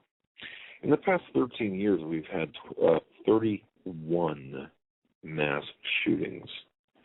31 in 13 years. It's kind of an interesting configuration of numbers, but I'll leave that alone. In 1999, there were 3. No, just think about this for a moment. In 1999, there were 3 mass shootings. In 2000, there weren't any. In 2001, of course, there weren't any, except for the major 9/11 attacks. Those, of course, that was not a mass shooting. That was just a horrific event. In 2002, there was 1. 2003, there was 1. 2004, there was 1. 2005, there was 1. 2006, there was 1. Now, 2007, 4. 2008, an election year, 4. 2009, 6. And then 2010 and 2011, 1 each. 2012, an election year, 16. 16 mass shootings in 2012. Well, out of those 16, how many can be proven to be real? Well, that's, and we have spoken before about the... And I'm not doubting, I don't want to... When we say real, I mean, the real people died, and right. But I'm not trying to be insensitive, but we know that they have ways of making drills. We see the odd behaviors and the different shootings recently. The most 2 recent ones, the Colorado and Sandy Hook. Absolute. I mean, there is just a laundry list of Sandy Hook. And an interesting thing I learned is the Church of Satan is headquartered out of San Francisco with a secondary place out of Newton, Connecticut. It's only a town of 2,000 people. We have to keep... Newtown, sorry. Newtown. We have to make sure we pronounce that right. No, maybe... Newtown, because it has new connotations to the name Newtown. And by the way, the woman who wrote The Hunger Games... Yeah. lives in Newtown. Yep. And so does the gentleman who created the board game Scrabble, lives in Newtown. And I think, well, so what? So do the other people. Well, It's just think about the Hunger Games, and in terms of Scrabble, words mean things. Words have meanings. It's just an interesting eclectic form of population there. Just try to think outside the box. When I mentioned the 31 mass shootings in 13 years, you just think about that, and also think about 16 of those mass shootings taking place in 2012. It's incredible. And then add on to the fact of that they have a Department of Homeland Security funds a thing called the crisisactors.org, where they stage these events without the knowledge of the people in malls and schools. I read an article yesterday where they spooked students and teachers doing the mass shooting drill inside of the school. Did the same thing in a mall. They were doing crisis acting on the day of the shooting in different parts of the country. Yeah. But the one thing that bothers me, where's any evidence? Where's a shell casing? Where's anything other than the picture of a gun in all the cars around the school? Where is the other brother and the father of the perpetrator and who killed the mother? Where are those two at? Where are, in different videos, you see the families laughing, and the scene looks staged from beginning to end. And I don't, like I said, wasn't there. I didn't see it for myself. I only know what I see that is shown to us. But they don't even show the video of the kid they said that did it, who showed up the day before. It started an altercation. You have conflicting reports that the mom was found dead in the school, and she was a teacher, and no, she was found dead in her home, and she had no affiliation with the school. I mean, the list goes on. And does so with the Aurora shooting, does so with the Gifford shooting, with the judge, and different weird things happening there. I don't know what's going on. Obviously, something's wrong. How many times have we seen the planes fly into the Twin Towers? It's obviously not a matter of showing the public or not wanting to show the public the gore, as they said in the Osama bin Laden case. Well, we can't release pictures when they conveniently buried him at sea before announcing to the world that they caught him after he has been hiding in a cave with cancer for the last 12 years. I mean, the whole theater, the staging in theater, is part of this. Well, you mentioned it's interesting, staging in theater. Did you know that the Aurora shooter, and think about this, we're going into the weeds here a little bit, but that's okay. He thought, in fact, I believe that this is on record, he thought that he was in a movie. He had mentioned something about thinking that he was in the movie. His reality was blurred. With respect to, well, even if you go back to Oklahoma City, recall that explosion at the Murrah building. How many children? That was took out a daycare center, and now we have, of course, the Newtown shooting. Killing children gets people's attention, and we know this. What separates America, by the way? What separates the United States from other countries? There's two factors. One is our religious freedom, and the second is our right to bear arms. We know that America must crash. We know, if you want to go back and if you want to entertain the thoughts of the globalists, the people who want to transform this world into a one-world government, whether it's George Bush or George Soros, it doesn't matter. You're looking at the fact that America must crash. America must crash and then be reborn. And think of the myth of the phoenix, the rebirth of the phoenix. And that is exactly what's taking place. America, through the economic, the dollar, the attack on the dollar, America must crash and then be reborn. We're coming apart at the seams. But I found it rather interesting. You know, isn't it interesting, too, that you had, with this latest shooting, Queen Elizabeth II commenting on the shooting. They're above that. Royalty is above making any comments of a political nature. So you automatically know automatically know that there's something different about this. Even all of the other aspects aside, you know that there are different things about this. The other thing, too, the nihilists. We're just seeing an unleashing of nihilists here in this country. There's a war on people, a war taking place. These shooters we are the victims in this, and we're going to be further victimized by the removal or by the banning, by the confiscation, by the criminalization, whatever you want to call it, or whatever does happen, of our weapons of defense. That's what I just wanted to say. All right, let's go back to the calls. So we've got lots of people on hold. We're going to go to area code 812. You're live on the Hagmann and Hagmann Report. Hey, Doug and Joe, I just first want to say thanks for all the work that you all do. I know you're putting your necks on the line to bring this information forward, but I really respect the humility that you bring. It just really shines through. Your honesty, I just want to thank you for that. You take such extremely complex subjects, you do your research, and you lay it out in a structured manner that, even someone simple-minded like me can understand. And it's a hard thing for folks to wake up.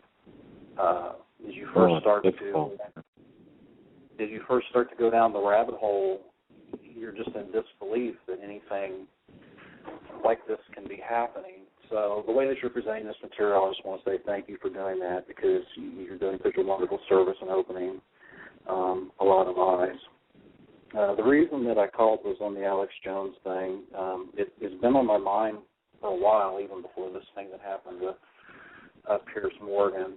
I've been a listener of Alex Jones for a long time, and he's led me to folks like Gerald Celente and Webster Tarpley, lots of places where I've been able to gather additional information to help me understand what's truly going on in the world around us. But one of the things that really bothered me back in the fall, and I started to kind of question a little bit, I don't know so much motives or whatnot, but when Steve Quayle was on the program, and Steve was talking about the Russian troops in the country, once Steve was off the program, Alex was really quick to poo-poo that whole idea that he just didn't see how, Russian troops, would be used in that manner. But since then, that's kind of part of his theme now, that when law enforcement won't do the work that the globalists, ask them to do, that it'll be the foreign troops that come in and do the dirty work. And a similar thing happened, Doug, when you were on, I think, the very first time, and when you were releasing the information from your insider back in the fall initially about, how they're driving us towards this whole civil war. It was another situation when you finished on the program with him, he was,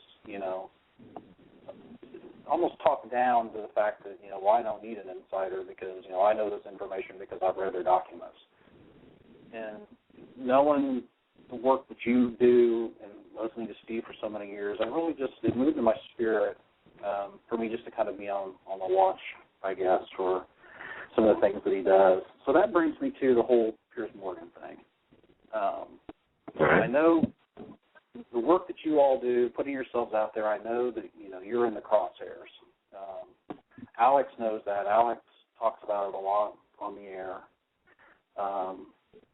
So, I understand the amount of stress that he had to have been under as he walked into this, den of vipers, as I like to call it. But what I guess what I'm having a really hard time understanding is that knowing that he's walking into such a progressive and liberal town, and what CNN conveys, and the way that they skew the whole gun control argument, I was nervous before the program even started, and I had the high hopes that, maybe it would turn out different than it did.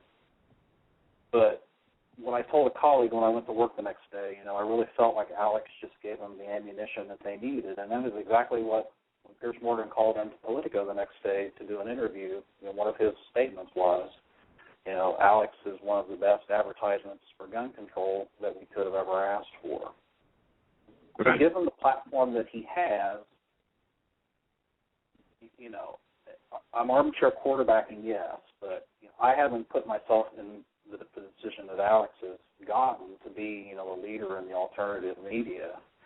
And with all the strides it seems like have been being made in recent time with alternative media and people starting to look more towards it because of just the nonsense and the theater that Joe talks about that goes on in the mainstream, there's a huge responsibility there to understand, what message you're putting out there. And it almost felt like that it was like a spirit of confusion that had just come over him, and he just completely, lost touch of the fact that it was a gun debate. And there were these things that took me years to understand when it comes to, 9/11 as an inside job and Building 7 and all these things he blurted out in just such short little. Nobody is going to understand what he was talking about, but only see that he was just raving. And I guess that's all I have to say about that. I was really upset, given the platform that he had and the direction that could have gone. Now there are sound bites out there that CNN, MSNBC, the Huffington Post, and that's what you see online now everywhere is the Alex Jones, Piers Morgan interview. The Second Amendment, out the window. It was the raving lunatic Alex Jones taking on Piers Morgan, and that's what the conversation has become, and I just find that unfortunate. And thank you guys again for it is unfortunate. Yeah. Thanks for your call. It is unfortunate that they say that, but that's not the case. It's not his fault. But no, I understand what this caller's saying because I felt the same way too. And I talked to Keith Hansen, you did too, and we know how he feels. It's like, boy, he couldn't have Jason last night. Alex is like Exhibit A for the gun ban, or for the reason behind not gun ban, for the reason behind the stricter gun controls and. But he's not. Look at him. He's a lunatic. Is he the one running around committing mass shootings or mass fake shootings? Right. And he's sticking up for the rights of every person, and the people are turning him down because of the way he did it. And I think that's wrong. I don't know, personally, all the details of the man's life. I never talked to him before. I don't know. And people have different opinions, and that's fine. I know that he was wound up tighter than a $2 watch, before, during, and even after that interview.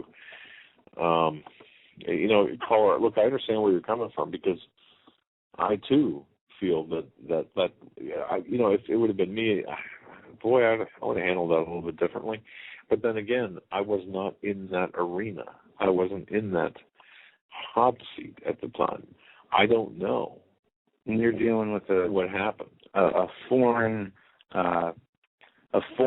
government plant feeding his audience to disarm every single day how bad guns are. Guns are so terrible. Oh, the crime rate in Britain is so much lower because we don't have guns. Like you said in the interview, if you don't like the guns, then go back to where you don't have them. Yeah. And then this bothers me because I wanted to get this. The petition from the White House to deport Piers Morgan. Magically, the White House responded to it right after. We got free speech. Okay. The White House rejects petition to deport Piers Morgan, but that's not all. There was another article, and I'm trying to find it. They're wrong, and the Daily Caller has this article. The White House is wrong. First Amendment does not protect Piers Morgan from deportation. And I'll explain exactly why and give you the case law. And I'll just go right to it. In 1972, there was a case, clandestine versus Mandel, and they said, your opinion is protected, but your presence in the U.S. is not. So your right for your free speech is protected, but your right to be here is not. And this was linked transcripts from a 72 U.S. Supreme Court ruling that the U.S. Attorney General's refusal to allow a foreign journalist into the United States did not violate the First Amendment. The case resulted from the Nixon administration, Attorney General Richard Clandestine's refusal to grant to grant temporary non-immigration visa to Marxist Belgian journalist Ernest Mandel. So what they say here is that the White House press secretary, Jay Carney, issued a factually incorrect response Wednesday to the White House petition to deport British-born CNN host Piers Morgan, wrongly claiming that who has launched repeated televised attacks on the Second Amendment is protected from deportation by the First Amendment. Now, that's completely constitutionally false. Right. President Obama believes that the Second Amendment guarantees an individual right to bear arms. However, the Constitution not only guarantees an individual right to bear arms, but it also enshrines the freedom of speech and the freedom of the press, fundamental principles that are essential to our democracy, Carney wrote. And how fitting that he says the president defends the Americans' Second Amendment individual right to bear arms, at the same time working on an executive order to take them away from you at the same exact time, the day that this article comes out. It's just theater. And Paul, are you still there, or are you? No, he's okay. Well, what we're seeing here, look, and I'm not going to I'm certainly not going to apologize for Alex Jones. I'm not going to criticize him, nor am I going to really comment further on how he handled himself during that interview. Like I said, it's a whole different world being in the hot seat. You have no idea what happened before, or even within seconds or minutes before. They're just saying, go shoot them. Right. And they're laughing about it. Right. The same people that are, protectors of life and want to ban guns for the sake of humanity. The ones who have turned, abortion into just a sacrifice to the Illuminati times a million. It's no more pro-life or pro-choice. It's anti-choice, they call it now. Planned Parenthood spent $5 billion, $500 billion of the tax dollars of the American people funding an abortion every 94 seconds in this country. I mean, but they want to protect life. They want to protect people from gun violence. It makes no sense. No, it's schizophrenic in its very nature. And here's the other thing as well. As you mentioned, you've got this talk from the progressive left media that's protected, and they're saying, well, go ahead and shoot them, even in jest, like you said before. And I could tell you, when you have young children, it's my understanding Alex's young children, and of course, saying, well, I hope he never gets a call, and where one of his children has been shot. And to have that child hear that or bear witness to that on television, that's extremely traumatic. Yet it's okay for them to say that in their eyes, but it's not okay for Jones to get up there and say, you try to take her guns away, it's going to be 1776 all over again, or I'm paraphrasing, of course, but see, and isn't it funny people talk about being angry? People are angry that we are in this position, that this government and this progressive mindset has pushed us into this adversarial relationship. You don't ever want, whether it's business or whether it's personal, who wants an adversarial relationship? You don't want that. I mean, unless you're looking for drama in your life, and if that's the case, God help you. Well, if you're talking to people like Piers Morgan, I'd pray for him, but I don't know if I could stand there and talk to him without raising my voice or my hand. But see, the very people, and this is what I find somewhat hypocritical, and I'm not, and just think about this, because I find it hypocritical that we are in such, right now, this is the moment, the game-changing moment, the hinge moment, when every American should be angry. They should be very angry at what our government is doing. They should be very angry at the fact that they are forcing us to pay for abortions. They should be very angry that we have to have this discussion when we could be having discussion about puppy dogs and kittens. I'm being facetious there. But do you know what I mean? That we are being forced into a position by this mindset of this element of this government that has percolated below the surface. I got an email 2 or 3 days ago from someone who said, "Oh, you're crazy, Bill Ayers and Bill Bernardine Dorn. They've got nothing to do with anything. They've been relegated to the dustbins of history." No. That mindset that was active as the very people back in the 1960s. These are the very people who are running this country here today. People need to understand this. So you're doggone right. We have the right to be angry. Now, when you have, but see, it's one thing to be angry behind a keyboard and the veil of anonymity provided to you by the internet. But how many of you angry keyboard warriors will get out, will push away from your desk, and to go up on national television and say, "Yeah, you go ahead, you try to do this, pal. Yeah, bud, you try to do this, and you will have 1776 on your hands again." See, a lot of people, that's what's in their hearts, in their minds, and that's what they are angry because we have been pushed into this position. So don't tell me just because of the delivery, the message was slaughtered in that respect. I understand all angles of the argument. And if anybody looks at one person and says, well, because he looked crazy, it made gun owners look bad, that's them. They're stereotyping people. Yeah, and look, you understand. I understand it. We all understand it. We're all big people here listening to this. But there is a time for anger, righteous indignation, righteous anger.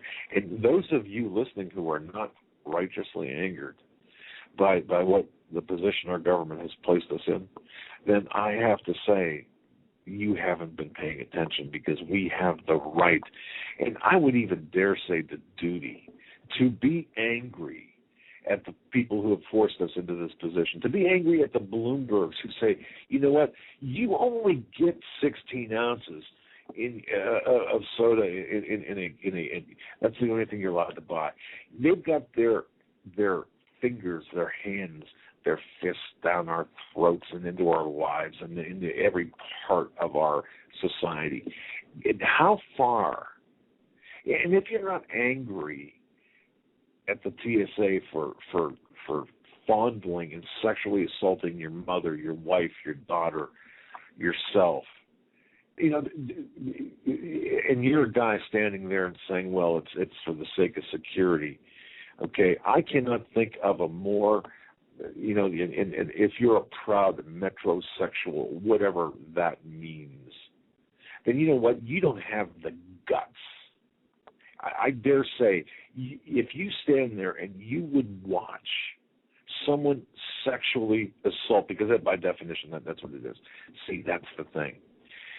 The anger in this country, the level of anger, and don't tell me that it doesn't exist, because you go to gun shops, there's not only anger, but there's fear.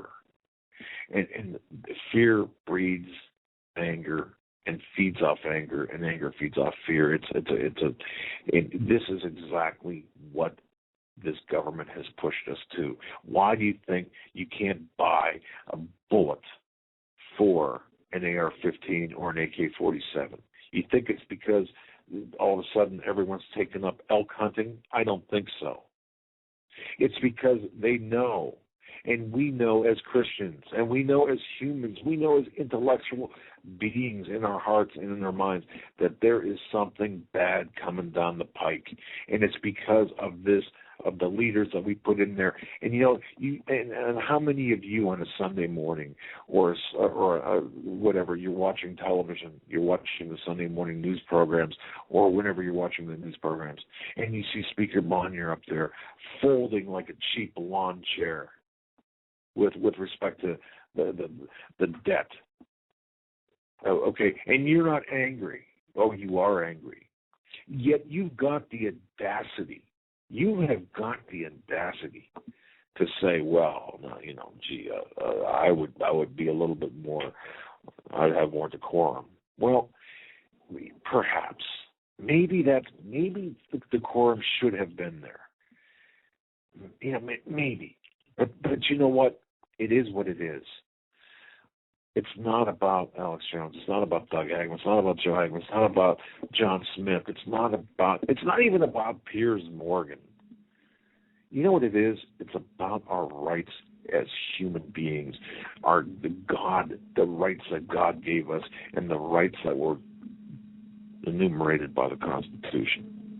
That's what this is about, and let's keep our discussions to that. And because of the trampling of by these people of our rights, we have that right to be angry and to channel that anger into prayer and into constructive means. And look at how it is dividing gun owners, and people who support the Constitution. But let's go back to the phones, and then we're going to go to break, and then we're going to shut up and just take calls. Yeah, sorry about that. Area code 305. We're coming to you now. You're live on the Hagmann and Hagmann Report. Hi, Doug and Joe. Hi. You there? Good evening. Hi. Yes. Well, I guess I'll chime in on Pam. Pam, okay. I guess I'll chime in on the Alex Jones subject. I've been listening to and watching Alex for, I don't know, a decade or more. And, there's always been conflict between the different personalities. It goes way back to the days with Bill Cooper, and there was falling out there between Bill Cooper and Alex, and that stuff has been going on for years. But fast forward to Alex's appearance on the Piers Morgan show. Now, my take on it is I thought he did really well, okay? Anybody that's familiar with Alex knows that when he gets pushed, he can go into a major rant, and he did. But what he did in the short time he was on there was he shined a light on that nest of vipers, and he got out information on a major network that nobody else has ever been able to do. Okay? I've heard that. I've heard that argument made, and I agree with that. Yeah. Mm-hmm. And he panicked them so much that they kicked him out of there, and he didn't even get to do the sit down with the little Lucy lawyer there, Alan Dershowitz. And anybody that even looks at him has to know that he's demonic. And what he did was he shined the light on them. And I'll tell you what, people that I know have really seen the light now, okay?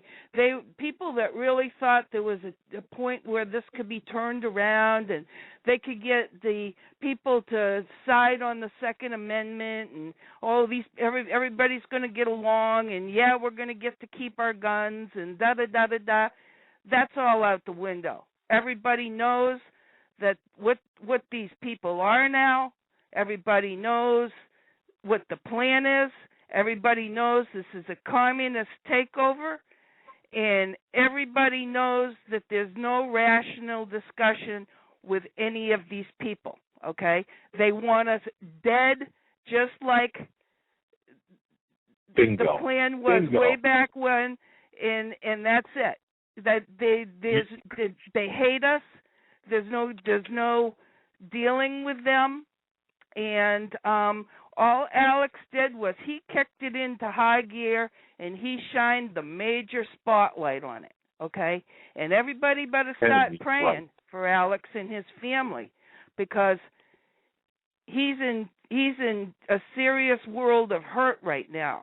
And anybody like Steve Quayle and Hawk and you guys and anybody that's putting it out there is in serious danger, and we better get on our knees and start praying for everybody instead of nitpicking and saying, well, maybe he could have done it, in a better manner like Jesse did or who did or Larry Pratt did or whatever. Alex did what he does, and he just went into high gear. He realized what was going on, and he just got as much information out there as he could, and that's it. And that's what I got Pam, to say. I love you. Pam, thank you. I don't know how long you've been listening, but God bless you. You have said, you have encapsulated my you've done a great job in conveying that point. Okay. Thanks. Love you guys. God bless you. Love you too. Keep praying for everybody. Everybody pray Indeed. for everybody else. We're going to hit our knees tonight. Amen. Yeah, we're going to go to break here. But one thing I do find surprising, and I put it in the chat room, we're getting more calls about him than we are an executive order with the gun grab. We need to get... It's not about any one person here. It's about the agenda. We need to focus on the agenda. Exactly. But it concerns me that people are more concerned with how he was portrayed than Obama and the vice president today announcing they're going to do something through executive order to confiscate or ban guns. Exactly. Joe, you hit it. Where's the outrage from that? Exactly. Where's the outrage from Cuomo? Where's the outrage from the Iowa governor? Look at Drudge right now. The right of the people that keep and bear arms shall not be infringed. Hi folks, Doug Hagmann here. You might know me as the co-host from the Hagmann and Hagmann Report, or as a frequent guest on Coast to Coast AM with George Norrie. If you're like me, you're tired and confused over today's headlines. You just don't know where to turn for accurate, concise information about really what's going on, what's truly going on in today's society. If you don't know where to turn for accurate, well-researched, and properly vetted news, I've got a suggestion. In fact, it's a requirement. Bookmark Canada Free Press. That's CanadaFreePress.com on the internet. It's just not for Canada. It's for news across the world. Judy McLeod, founding editor, has put together a vast array of talented writers like Kelly O'Connell, Daniel Greenfield, Dr. Eileen Johnson-Powell, a lot of guest columnists, very talented writers. Folks, that's Canada Free Press at CanadaFreePress.com. Now mobile friendly. Follow on Facebook, because without America, there is no free world. Ladies and gentlemen, I want to tell you about Granland Firearms of British Columbia.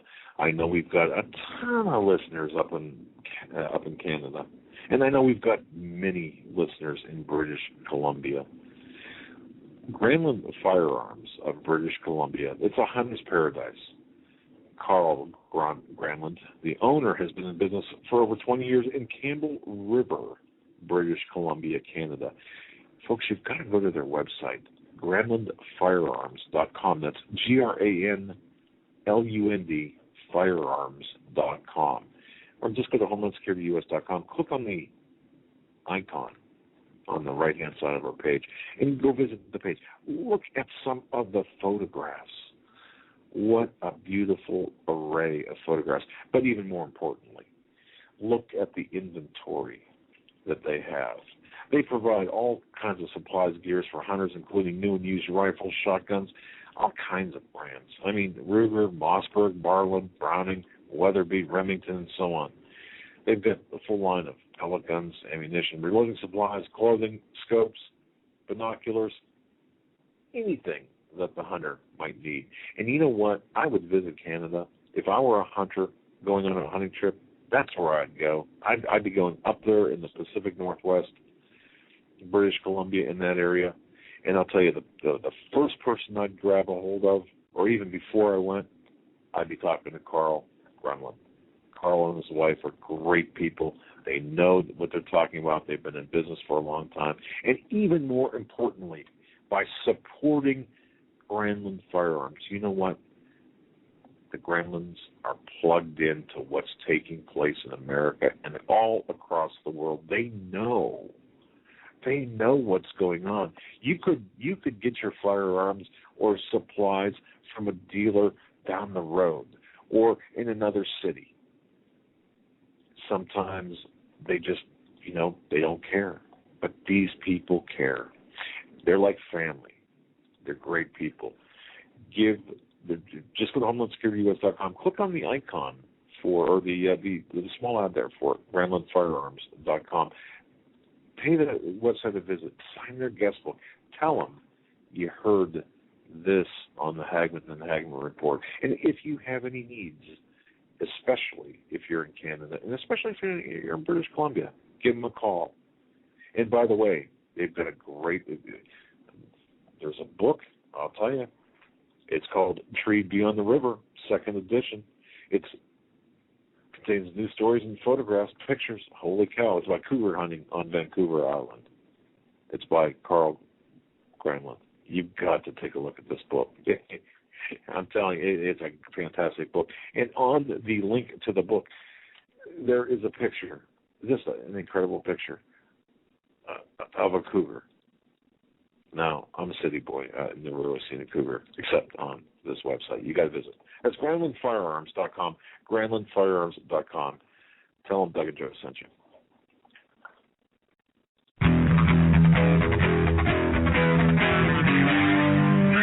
Doug Hagmann, one guy that doesn't need a bullhorn to get your attention. You want answers. I want the truth. You can't handle the truth.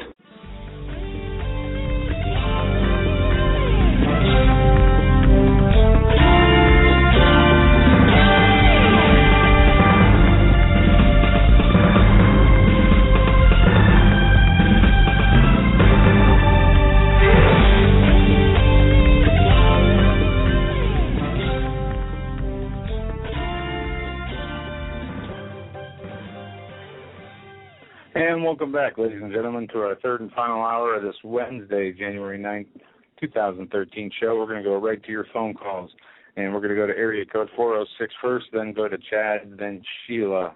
406 here on the air with the Hagmann and Hagmann Report. Hey, Doug. Hey, Joe. How you guys doing? Very well. What's up tonight, sir? Oh, not a whole lot. I called you guys back in August, only it was from a different area code. You're switching numbers. You know, we try to keep your number, but you're switching on us. Well, what's on your mind right now? What's concerning you? Well, when I called you back in August, I was the one that was telling you to figure out how to keep your primary weapon and your secondary weapon up and running, and how to use it. Yes. I remember this call. What you got going on right now is kind of playing out the way I kind of figured it was going to. But everyone right now figured nothing was going to go through Congress or the Senate with Obamacare. And then we figured at last resort the states were going to nullify it through the 10th Amendment. And then we figured that the Supreme Court was going to get rid of it by saying it was illegal. And it got rammed through anyway. And yes, we have Joe Biden coming on today and saying that it doesn't matter if Congress isn't willing to play ball. We're going to consult the highest law enforcement in the land, which is the Attorney General, and figure out if this is legal or not for us to just go ahead and use executive orders. Well, you don't tell me you're putting your hope in Eric Holder, right? You're not doing that, are you? No, I'm not putting my hope in Eric Holder. What I'm telling you is this is as good as done.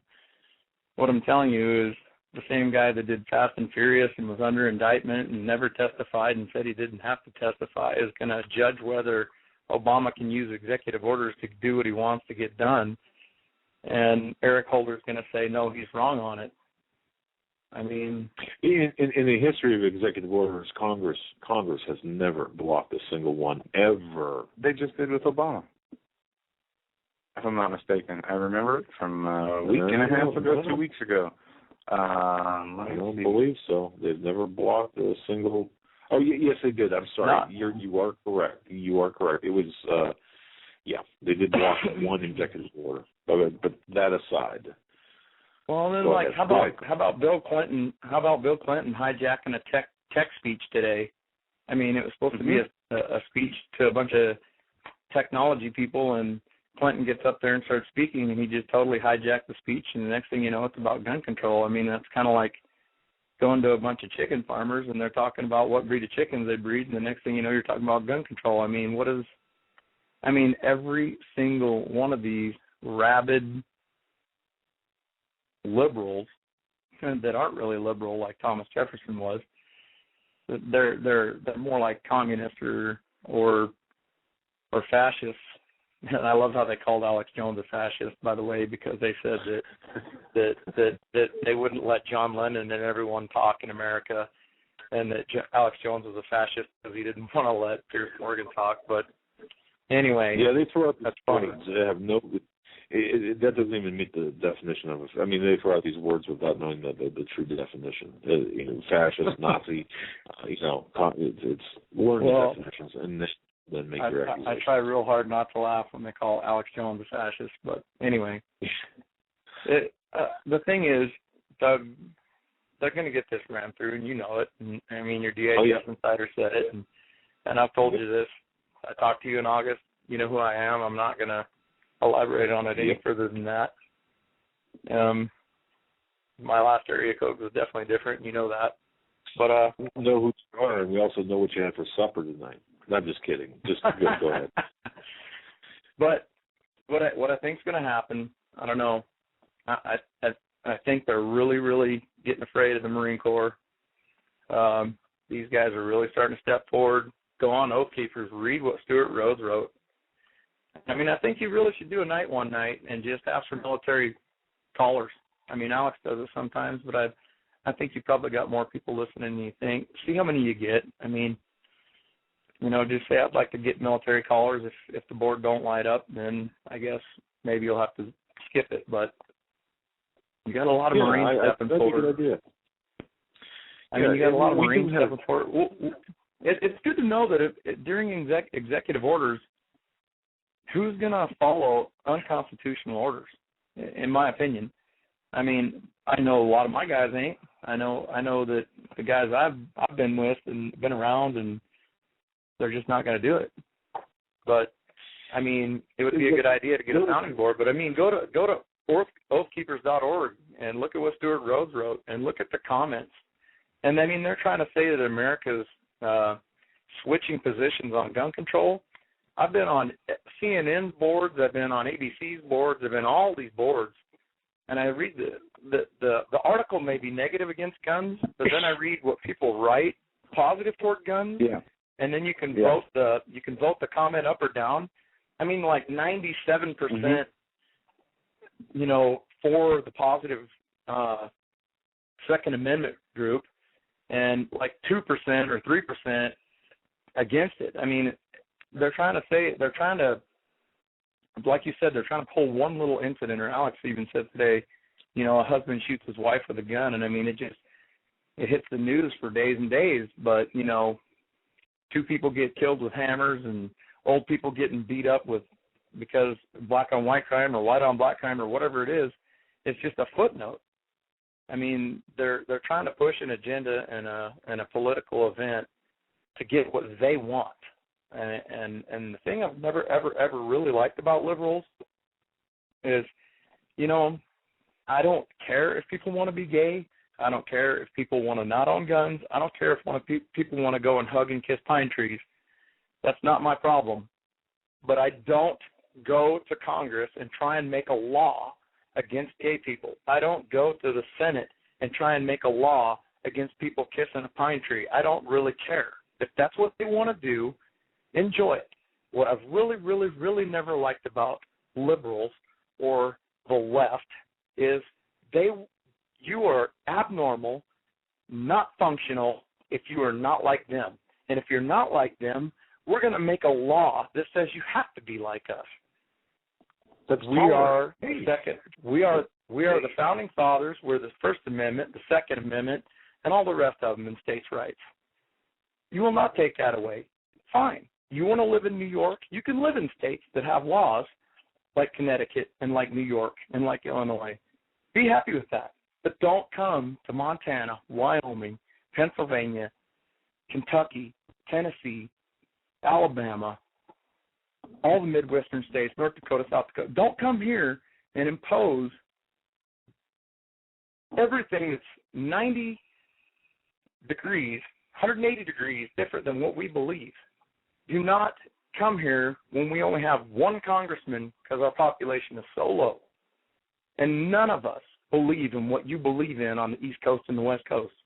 Don't you dare come to my state when everyone that lives next to me, my neighbors, my mother, my father, my sisters, my brother, my wife, my former Marines, and tell me I'm going to have to live like you live on the East Coast.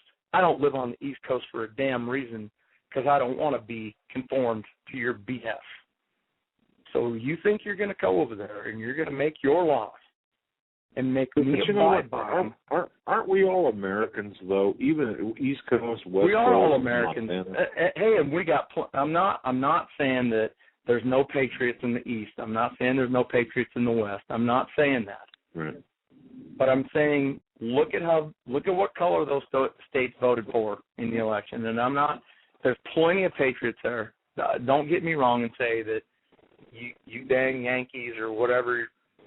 You're the ones running the country. That's not what I'm saying at all. What I'm saying is don't take a majority or minority of East Coast, West Coast liberals and leftists and impose on the greatest majority of the country, if you were not to do it in the electoral college, is what I'm saying. I mean, the majority of this country is patriots. And not patriots against the government, but patriots for the Constitution and God-fearing and God-loving. I sure as heck joined the military to defend the Constitution, and because, when I was in the Corps, it was our motto was God, country, Corps. I mean, that's the motto, and I think Marines are really, really on board, because the Marines, like 3 weeks in boot camp, still teach Marine Corps history. You got a choice on Sunday. You can go to church, or if you're non-religious, you can stay and scrub the squad bay. I'm just saying, you got a choice. You don't have to go to church. You can sure scrub the squad bay if you'd rather not go to church. I'm just saying, I'm getting sidetracked and off on all directions now. No, but you're making some good points. What I said in August, good points. Yep. What I said in August still applies. And I know what Joe said last night, and I don't know why he said it, but I mean, I know he, just like your DHS insider said, they're not coming for your guns, they're coming for you. So you can make your decision. Yeah. People have to understand that, and you understand that just even better than most. You understand, the guns are an issue, but the people behind the guns, that ideology is, embraced by the person holding the gun, is the real target. So the person's the real target. The gun is the means to the person. Do they think?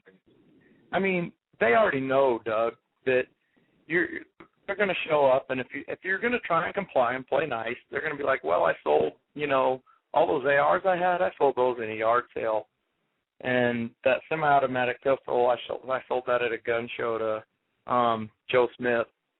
It doesn't matter. They already know your ideology. That's what they're after. I mean, it's to the point now. I mean, executive orders, you're gonna have to. You need to hear from military, and I would really like for you to get Stuart Rhodes on. I mean, you need to go to gunownersofamerica.org and read what Stuart Rhodes wrote and the oath that he's wanting other people to sign on with him. It's just, Alex says it too, we're going to either have to stand together or hang separate. I mean, it's just to that point that they've picked the one single thing that conservatives are going to polarize over and not give any ground. I mean, it's. I've told people before, I'm not going to go into the whole thing I went into in August, but people need to get themselves prepared for whatever they're going to do, and they need to get right with God, and they need to. My best advice is pick a good Marine, or pick someone that they know that was in the Army, and I'm not leaving Air Force and the Navy out. I mean, they've got some good training too, but I'm saying it's a good idea to, talk to some medics, talked to some guys that were firearms instructors, talked to some guys that know Constitution. That's the big thing I like about Stuart Rhodes. Not only was in the Army, not only was he airborne, he was also, went to a prestigious Ivy League school, and he was on Ron Paul's campaign, and I mean, he knows what he's talking about, and constitutional law is his thing. I mean, what we really, really, really have going on is the media hammering and hammering and hammering that the Second Amendment was meant for hunting and sporting and for home defense, when that was not what the Second Amendment was all about. If you remember, it was the militia, and it was to fight against a tyrannical government or a government that got out of control. But the media keeps saying, what do you need an AR-15 or an M4 to go hunting for? Do you need an M4 to go duck hunting? Well, what they're really doing is brainwashing the living heck out of the public that the Second Amendment was designed for people to go hunting, and it's really not even close to what it was even about. Anyway, I'm preaching to the choir on a lot of this, but as far as an executive order goes and what Joe was talking about earlier, the executive orders, I mean, they're just, I mean, he went into Egypt with executive orders in the United Nations. I'm really worried what he's going to do is something else. Really, he's going to pass a small executive order on like 100-round mags and say, I don't know what else, but something small, and then some other really bad incident's going to happen, and then he's going to go, well, I need to go all the way with these executive orders, and let's just, I don't know.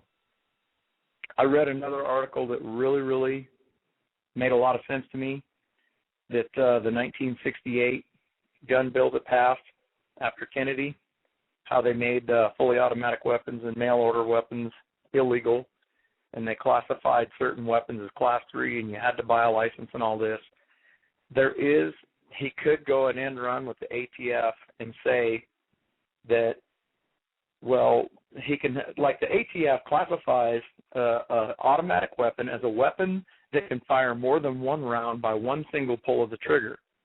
Well, what if he decides to just go ahead and say, well, let's just reclassify Class 3 as anything that can fire whatever number of bullets are in a magazine by single pulls of the trigger, something small like that. That's what people are. I mean, I read this one article, and it made a lot of sense. And what if he goes and decides to use go clear back to 1968 and just have the ATF reclassify semi-autos as autos? Just change a couple things in that law that's already present. I mean, what if the ATF just reclassifies any gun that can fire multiple rounds with multiple pulls of the trigger is considered Class 3, and you need a Class 3 license, and we only issued so many Class 3 licenses back in 1968, and those are the same amount that there still are today, and no weapons can be manufactured after that. And if you don't have a Class 3 license, you can't have one. I mean, I'm just throwing some things out there. I read that article. It made a lot of sense. He could definitely fall back on that. It's actually been considered from the article that I read, didn't mean to say wrote, that I read. And, I mean, they got Eric Holder involved. They got attorneys involved. You already know that Feinstein had a meeting with the DHS and the ATF and all that before the election on the new sweeping gun control they were going to try out. I mean, Feinstein was writing this before Obama was elected. And it just makes you kind of wonder what was going on. I mean, why do we have the Aurora shooting and the mall shooting and the Sikh temple shooting and then this shooting? And then all of a sudden Feinstein just shows up and has this bill written that she wrote prior to the election. I mean, I don't know. And if people know what I'm talking about back in August, I mean, go back to that and get yourself back together and get yourself prepared. And, Okay. Can you hear me, caller? I can hear you. I'm sorry. Okay. Was I walking All right. over you or anything? No, I'll tell you what. We just lost. Thank you for talking, for giving that monologue, because for the last 2 minutes we have been disconnected from our. We lost all power. Yeah, everything. Oh my. So. So I'm gonna have to change phone numbers again, huh? Perhaps. You know, it's weird. Even my cell phone had a full charge. It is dead. We lost all power. Just went out. So if we sound a little bit frazzled, but thank you for that. For keeping us for keeping the show going. Keeping the show going, indeed. I'm not sure if I was wondering why you guys were so quiet. Oh yeah. So hopefully you didn't. You might have to host the show, but no. Did you guys even hear the thing? Is it going to be on the rebroadcast, or did you hear what I said at all? I heard some of what you said, and it will be on the rebroadcast. Yeah, everything stayed up on the. Everything stayed up except our end, which just went totally black. Wow. So, I mean, strange. Yeah, it is odd, but you know, these are odd times in which we live, and we have to really understand that weird things do happen. I mean, sometimes things happen, but sometimes weird things happen. And it's weird. I can't get internet on my laptop either. Remember me telling you that I would never call again back in August? You know, yeah. Something like this will be my one and only call, or something like that. Yeah. I remember that thinking. It had. I at the time I thought it had to do with the times in which, or the time period in which we were at.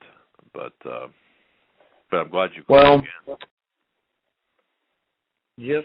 Just keeping things in mind, and remember what I told you in August. And I'm not going to repeat it right now because it's not a good time. But, guys, they're dropping the hand. Hit your knees. And Joe, I'm going to tell you right now, they're not coming to grab your guns. They're coming for you.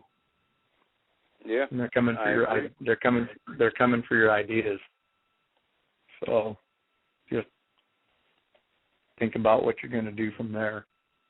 And, guys, I love you to death. I pray for you every night. And there's a lot of things going on. And I mean, I've done some things in my life, and it's I've never had this much nervousness about me. So, anyways, people feel how palpable. I mean, it's the fear, the anxiety. This is palpable, and it's an amazing time in which we live. But God bless you, my friend, and definitely keep in touch, because I think we're going to need that over the in the short term, and even in the interim. We're going to need your wise words and your observations, especially. Definitely keep in touch, my friend. Well, may God bless you. God bless you as well. And you guys have a good night, and I'll quit taking up all your callers' time. Thanks so much. Good night. Good night. Semper Fi, God. Semper Fi. All right, we're going to move on to Chad and then Sheila. Chad, you're live on the Hagmann and Hagmann Report. I don't know what microphone to talk in to. How you doing, guys? Okay. Confused, but fine.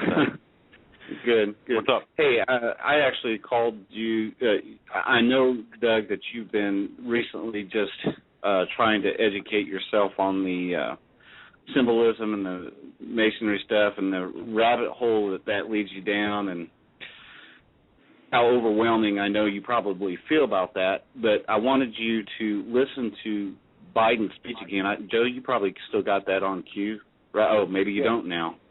Yeah, no, I do. We do. Okay, I want you to listen to the double speak of that speech. The we that he says and the they are not the assumed parties being referred to.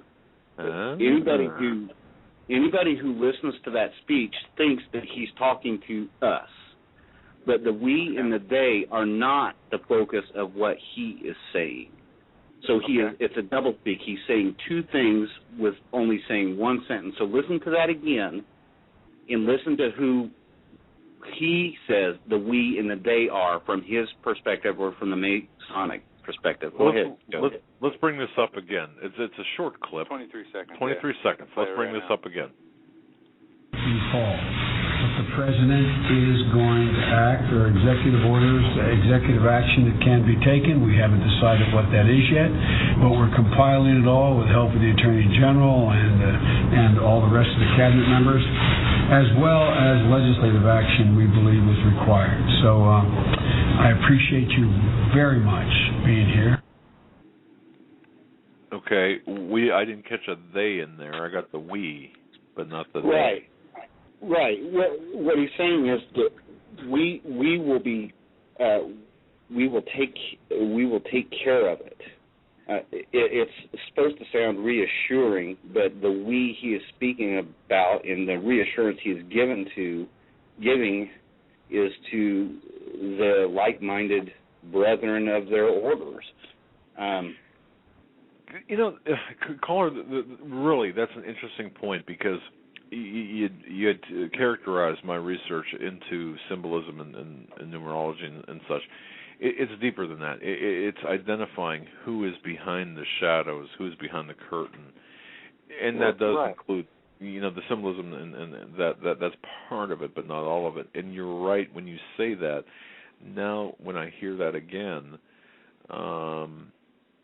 I think I can understand where you're headed with this. We part anyway. Yeah, it's just a double speak. It's a common practice for those who are higher up in the order to say two different things with one sentence. So when you got to pay attention when they don't identify who the we and the they are. You can't assume who the speaker is speaking of. You can't make the assumption of who the we and the they are when they are not readily identified. Good point. Yeah, exactly. And that we is very important. Yeah. I just posted a link in the conference there. I don't know if you have ever gone back to 2008 or 2009, Steve Quayle's interview with David Flynn. Yes. Okay. It's been a while. Yeah, I posted that link in there. And those two interviews are key. Those are to again go back. If you haven't listened to them when it comes to educating yourself or anybody else who doesn't understand the numbers and the importance of them and the timing of things, you have to understand. Listen to David Flynn. I mean, the guy was a spiritual genius and gift to us. If you can just hear him, you will get so much. Joe, have you ever heard that recordings? I don't think you have. No. And David Flynn, I'm trying to think of the name of the book he wrote now. He wrote Temple at the Center of Time and Sidonia. Right. I was thinking about the Temple at the Center of Time, I think is the... Yeah, the Temple at the Center of Time. Now, we were talking about the calendars and the importance of this and the timing and the Mayan thing, and 2012 was bad, just hold your seat for 2013. And I don't know how much, maybe our listeners know more, but anybody else just tuning in, we operate on a Gregorian calendar, right? Correct. Do you know what Gregorian means? Gregory? Go ahead. Watcher. Okay. The Watchers. Right. The Watchers are the group of the angels who decided to come down to Mount Hermon in the Genesis 6. As Rob Skiba calls it, the Genesis 6 experiment. Okay? That's correct. Okay, these are the ones who are the spiritual beings behind.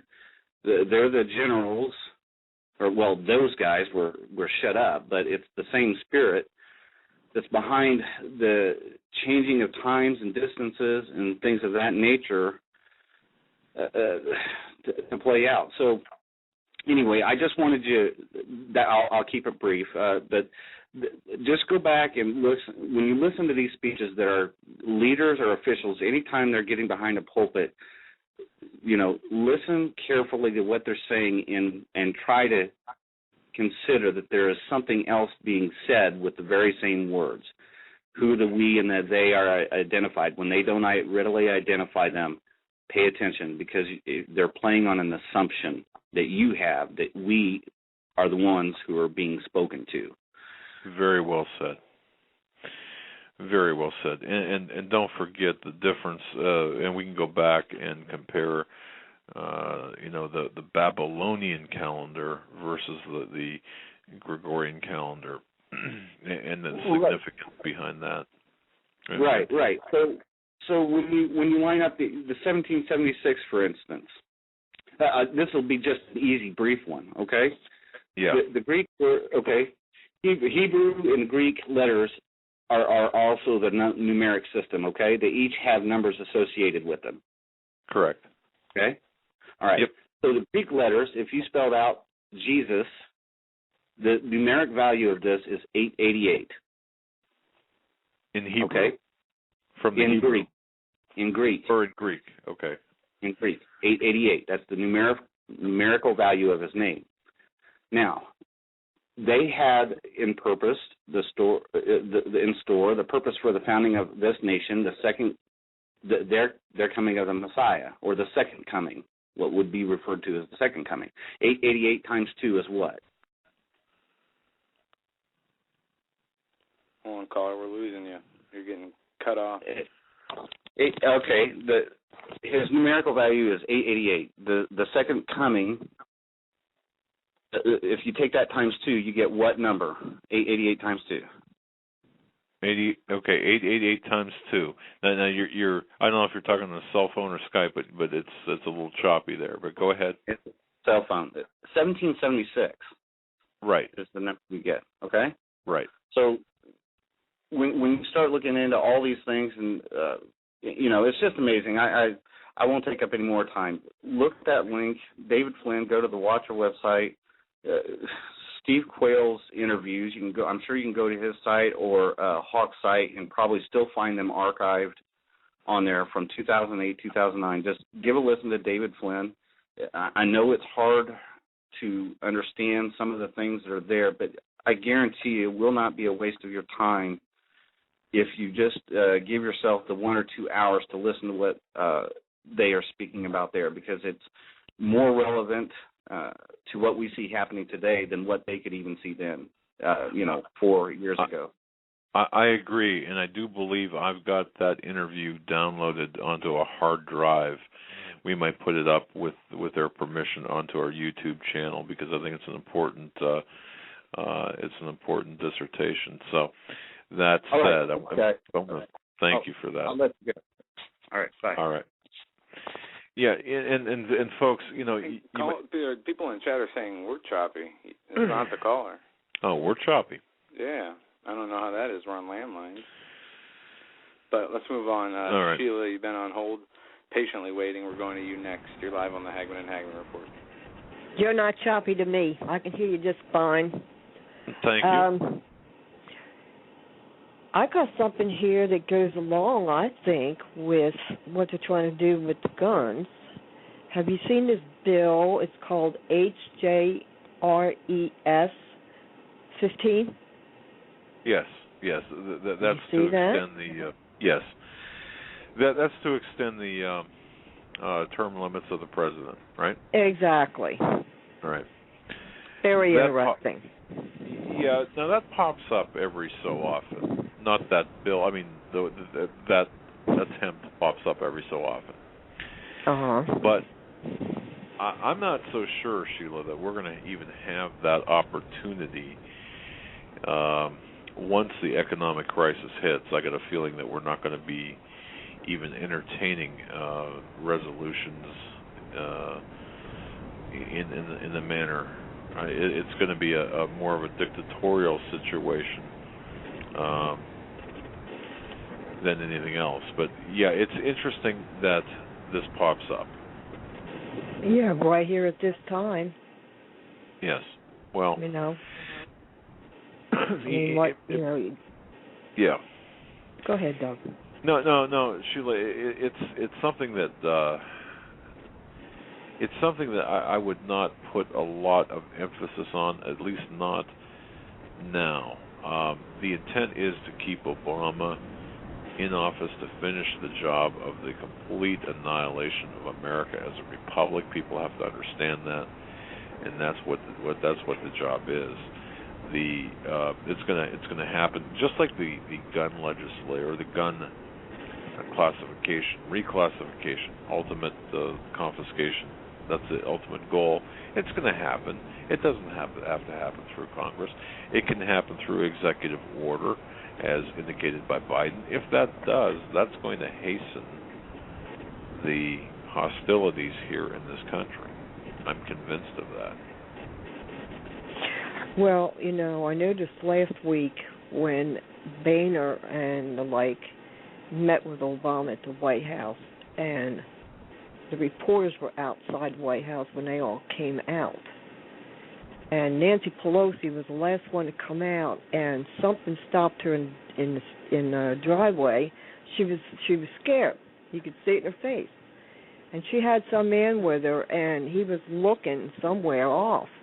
The cameras didn't pan to see what was going on. I think there were some hecklers there or whatever. And he reached inside of his jacket, and I was assuming there he was getting ready to pull his gun out, and then he changed his mind, and she just stood there and kept looking, and you could just see the fear in her. And she turned right around and walked right back to the White House. So evidently there was some hecklers going on, and that shows you how they're thinking, they're wondering. They stirred up a hornet's nest here. Well, Sheila, I've got to say this. I don't know how many people caught this during Obama's speech on the 31st, I believe it was, during the budget talks, when he said, he made this offhanded joke, something about being president over the next 4 years, I hope.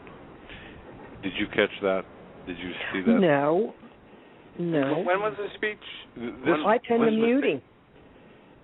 Pardon me? I tend to mute him. I can't stand listening to him talk because he lies so much. Well, yeah, I understand. I understand. Yeah, I know, but you've got. I mean, we've got to listen to what is being said. But it was an interesting statement.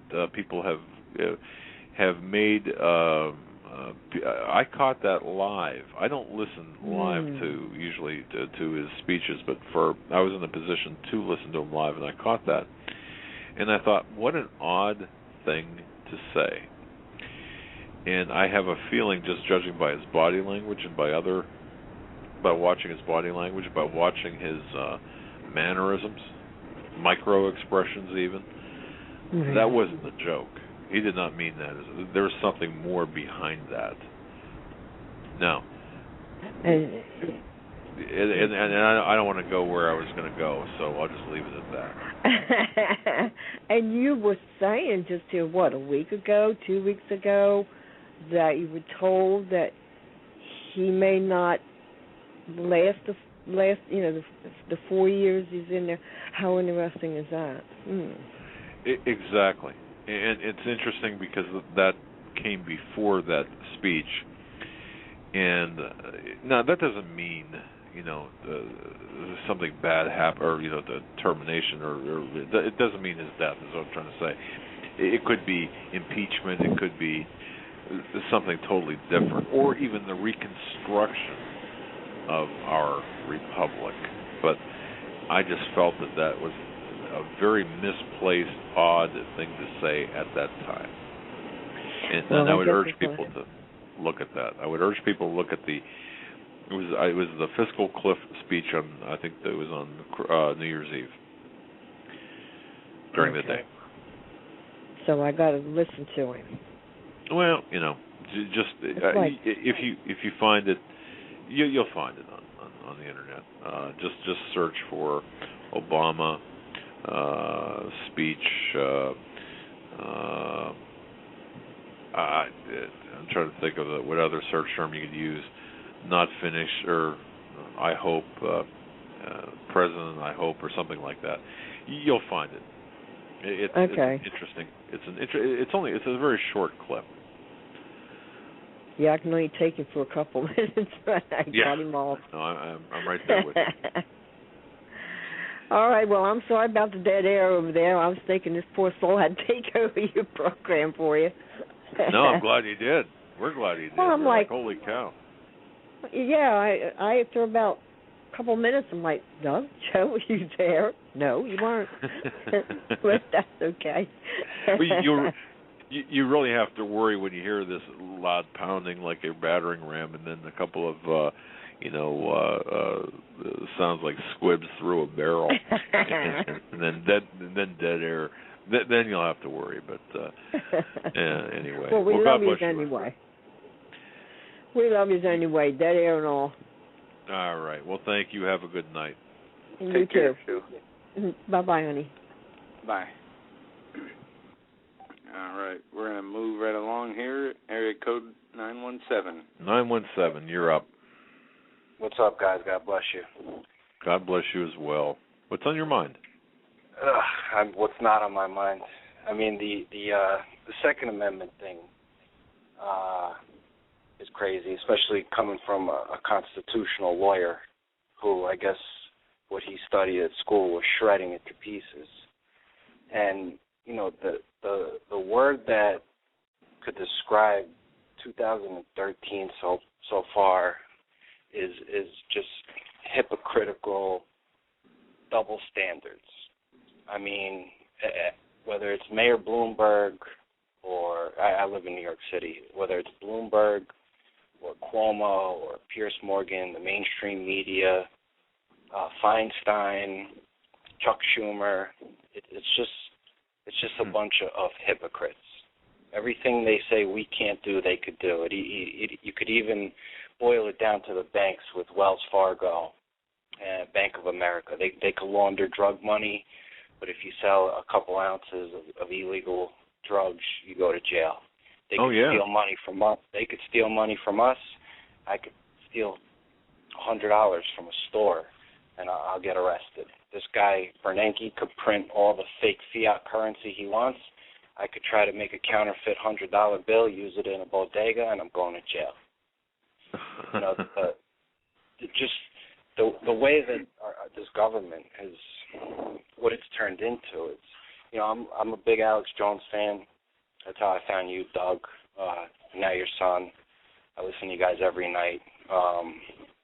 It's just sad. It's sad what's happening. And like you said, the Second Amendment is basically there to protect the First. Yeah, without that, I mean, people don't understand the correlation between the two amendments. And I'll give you one further as well. You know, I recently published an article about Michael Savage being banned from the UK. Think about what would happen but when our dollar collapses. And then you've got I'll skip a lot of the details, but what would happen if a currency management based in London, England, would take over in America? Think about what would happen to people like Michael Savage, who is already persona non grata in Great Britain.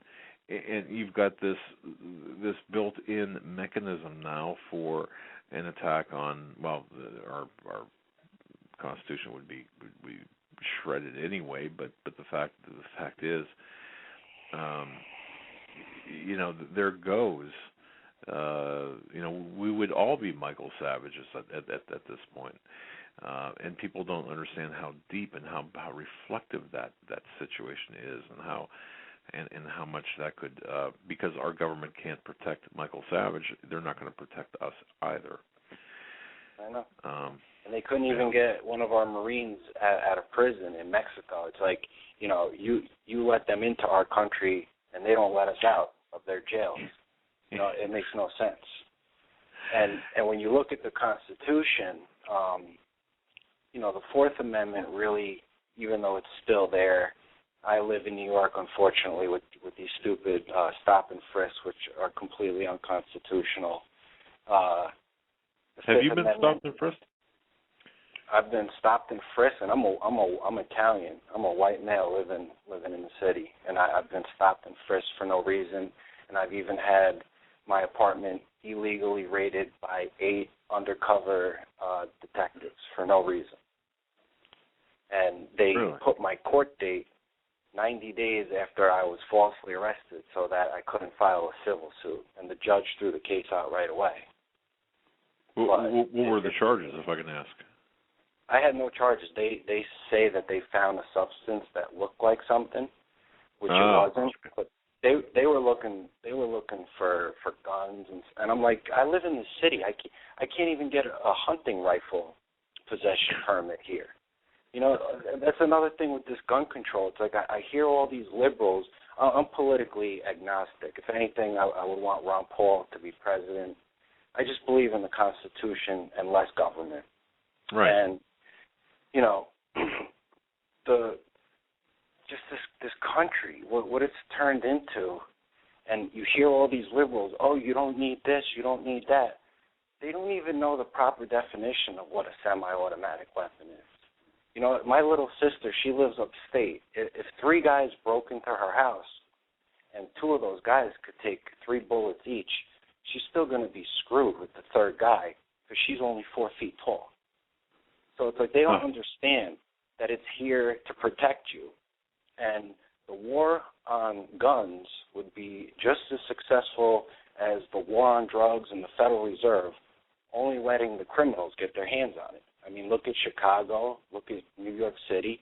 Who has guns here? It's the criminals and it's the police, who some of them might be criminals. We can't protect ourselves here. And it's bittersweet. My rent is cheap. It's close to where I work. But, like, I'm trying to get out of here just because I know either the Treasury bubble is going to pop. I just know this is a designed artificial implosion of our economy, and it's all tying together with the gun control and just all the craziness that's going on, whether it's the DHS, the NSA.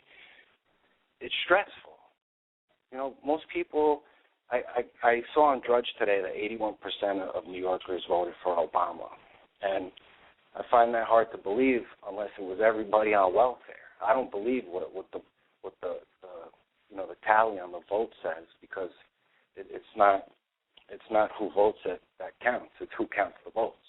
You got that right. Yeah, I don't believe the polls or the numbers from this election. I don't. In fact, I don't. I told Rick Wiles I don't believe we've had an honest election for a while. For the last few elections, I don't believe they've been honest. And just like Alex Jones told Pierce, he's a hatchet for the New World Order. So are the people running this country. Everybody with the fiscal cliff is, oh, Boehner needs to grow a sack. He's in it too. There's very few. I mean, look at all the senators. 81 senators in Congress voted for the NDAA. What real hardcore American in their right mind would vote for something like that? It makes no sense. And it's you're exactly, the world that we live in is scary. You're exactly right. But you just said something that made me reminded me of something. And folks, I want to toss this out to you. This caller just said something. He said that Alex Jones called Piers Morgan a hatchet man for the New World Order. Okay, now, for all of the criticism against Alex Jones that I've heard and that you've heard, who came after Jones to be interviewed? Sheriff Joe Arpaio. Do you remember anything Arpaio said? Probably not. But you remember that this caller, you remembered Jones successfully got it out, a hatchet man for the New World Order. Isn't that interesting? And he mentioned the DHS purchasing the 1.6 billion bullets. And he mentioned, democide, and he mentioned Operation Gladio. And I knew they were going to try to make him out to be a conspiracy theory, bringing up 9/11. I knew that was coming. Yeah. And they flipped his words around to demonize him. And what I'm worried about, I'm sorry, go ahead. No, go ahead. They did. I agree. Well, I mean, I love AJ. I listen to his show. I listen to all you guys. I try to get as much information as possible. And the only thing, I was happy that he actually, I don't watch the lamestream media because I don't believe in that sort of propaganda. I mean, CNN, Piers Morgan has 550,000 viewers every night. That's nothing. Worst ratings on CNN in 21 years. They're going to move his time slot. He's nothing. Alex Jones has a much bigger audience. But what worries me is that they're going to try to make people, and it's already in the Army manuals about whether you're a Christian, a constitutionalist, a Ron Paul supporter, you're anti-war, you're anti-abortion. They label all these things as a threat domestically, and it's just all coming together. And once the second goes, that's it. I mean, there's only two things that are going to happen with this country. Which are? Is either going to be a civil war, which I hope does not happen because we don't need that. Right. Or it's going to be similar to what happened to Jewish people. I mean, why do they have these camps? Why did they purchase so many rounds of ammunition? Was it so that people couldn't buy it, so that they could corner the market? Was it to make it so expensive? Who knows? They probably have an inside track to ammunition selling, and they're probably profiting off of this. Who knows with these people? They're so evil. And Satan rules the world. God rules the universe. And it's hard to get people to understand that these guys they're devil. They're evil. They don't care about us.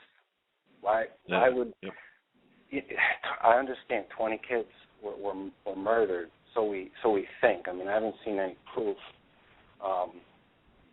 Security footage. I don't know if you guys know, but did you see the picture that the attorney for James Holmes was actually a mother of one of the victims? Did you guys see that? Yeah, I saw it. I couldn't tell. I mean, that the two fathers were involved in the LIBOR scandal, the Bushmaster in the trunk, the medical examiner, I think it's come out that job. The second father was not involved in the LIBOR scandal, unless the media is just throwing out more information. We're still looking at that, caller. We're still looking at the depth and the connections with respect to LIBOR and the. I'm not sure his position would give rise or give. I'm not sure his position if there's any merit to that claim, but we're still looking into that. Pastor Langford, by the way, has done a marvelous job of raising some questions, very legitimate questions, as well. But we're looking at this shooting. There are so many inconsistencies here, and isn't it convenient? Yeah, there is. And like we're not going. By the way, we would be doing our listeners a disservice if we did not ask these questions and if we didn't look into this, even though it is a touchy subject because children allegedly have perished and tragically. However, these questions, regardless of how uncomfortable they are, still need to be asked, and we need to establish the truth, and that's what we're trying to do. And that like you mentioned, the author of the Hunger Games, who wrote the book about the child sacrificing, who lived in Newtown. I don't know if you guys heard that the props manager, the guy responsible for the Dark Knight Rises prop material in the movie, he was from Connecticut, and he died mysteriously in a car accident in April. Once you see the light, I try to tell people, like, when you learn to reverse engineer the mainstream media stories and they have these certain talking points that they're bringing up consistently, you know that they're bringing those up consistently because they're participating in propaganda to try to brainwash you or dumb you down to make you think their facts are accurate when they're not, and they don't talk about anything else. And when you get closer to a destination, you could see it clearer than you could than when you left to leave. And I'm at the point in my life where I could see past everything, and because I'm not dumbed down, I don't drink fluoride, I don't drink aspartame, I don't watch TV, I'm at the point in my life where I'm capable of critical thinking, and I'm not scared to ask why. The only fear that I have is like calling a radio show or, going on your website or going on InfoWars. I don't know if these people are tracking every single move I make. I mean, I try to cover myself by using Start Page instead of Google, which is just a proxy search website. I try to cover my tracks on my phone, but I'm also not going to just totally hibernate because they're watching everything that I do. Screw them. This is America. Don't be afraid. I would not be too concerned with that. I'm going to tell you this: we don't track anybody on our website. That I can tell you for sure. But at some point you've got to, and you've already done this. You've moved on. You moved past the point of saying, well, geez, I'm afraid.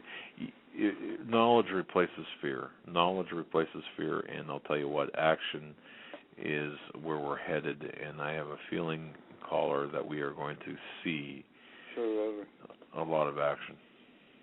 Sorry to interrupt you. Our show is over. We ran overtime and didn't even realize it. Yeah. I'm sorry. Well, I listen to you so much, and I just had all these questions for you. I'll call back another time. All right, my friend. God bless. Good night now. God bless you guys. Have a good night. All right. Folks, that'll do it for the Hagmann and Hagmann Report this Wednesday. Tomorrow, Nathan Liao. Not going to want to miss it. All right. Good night.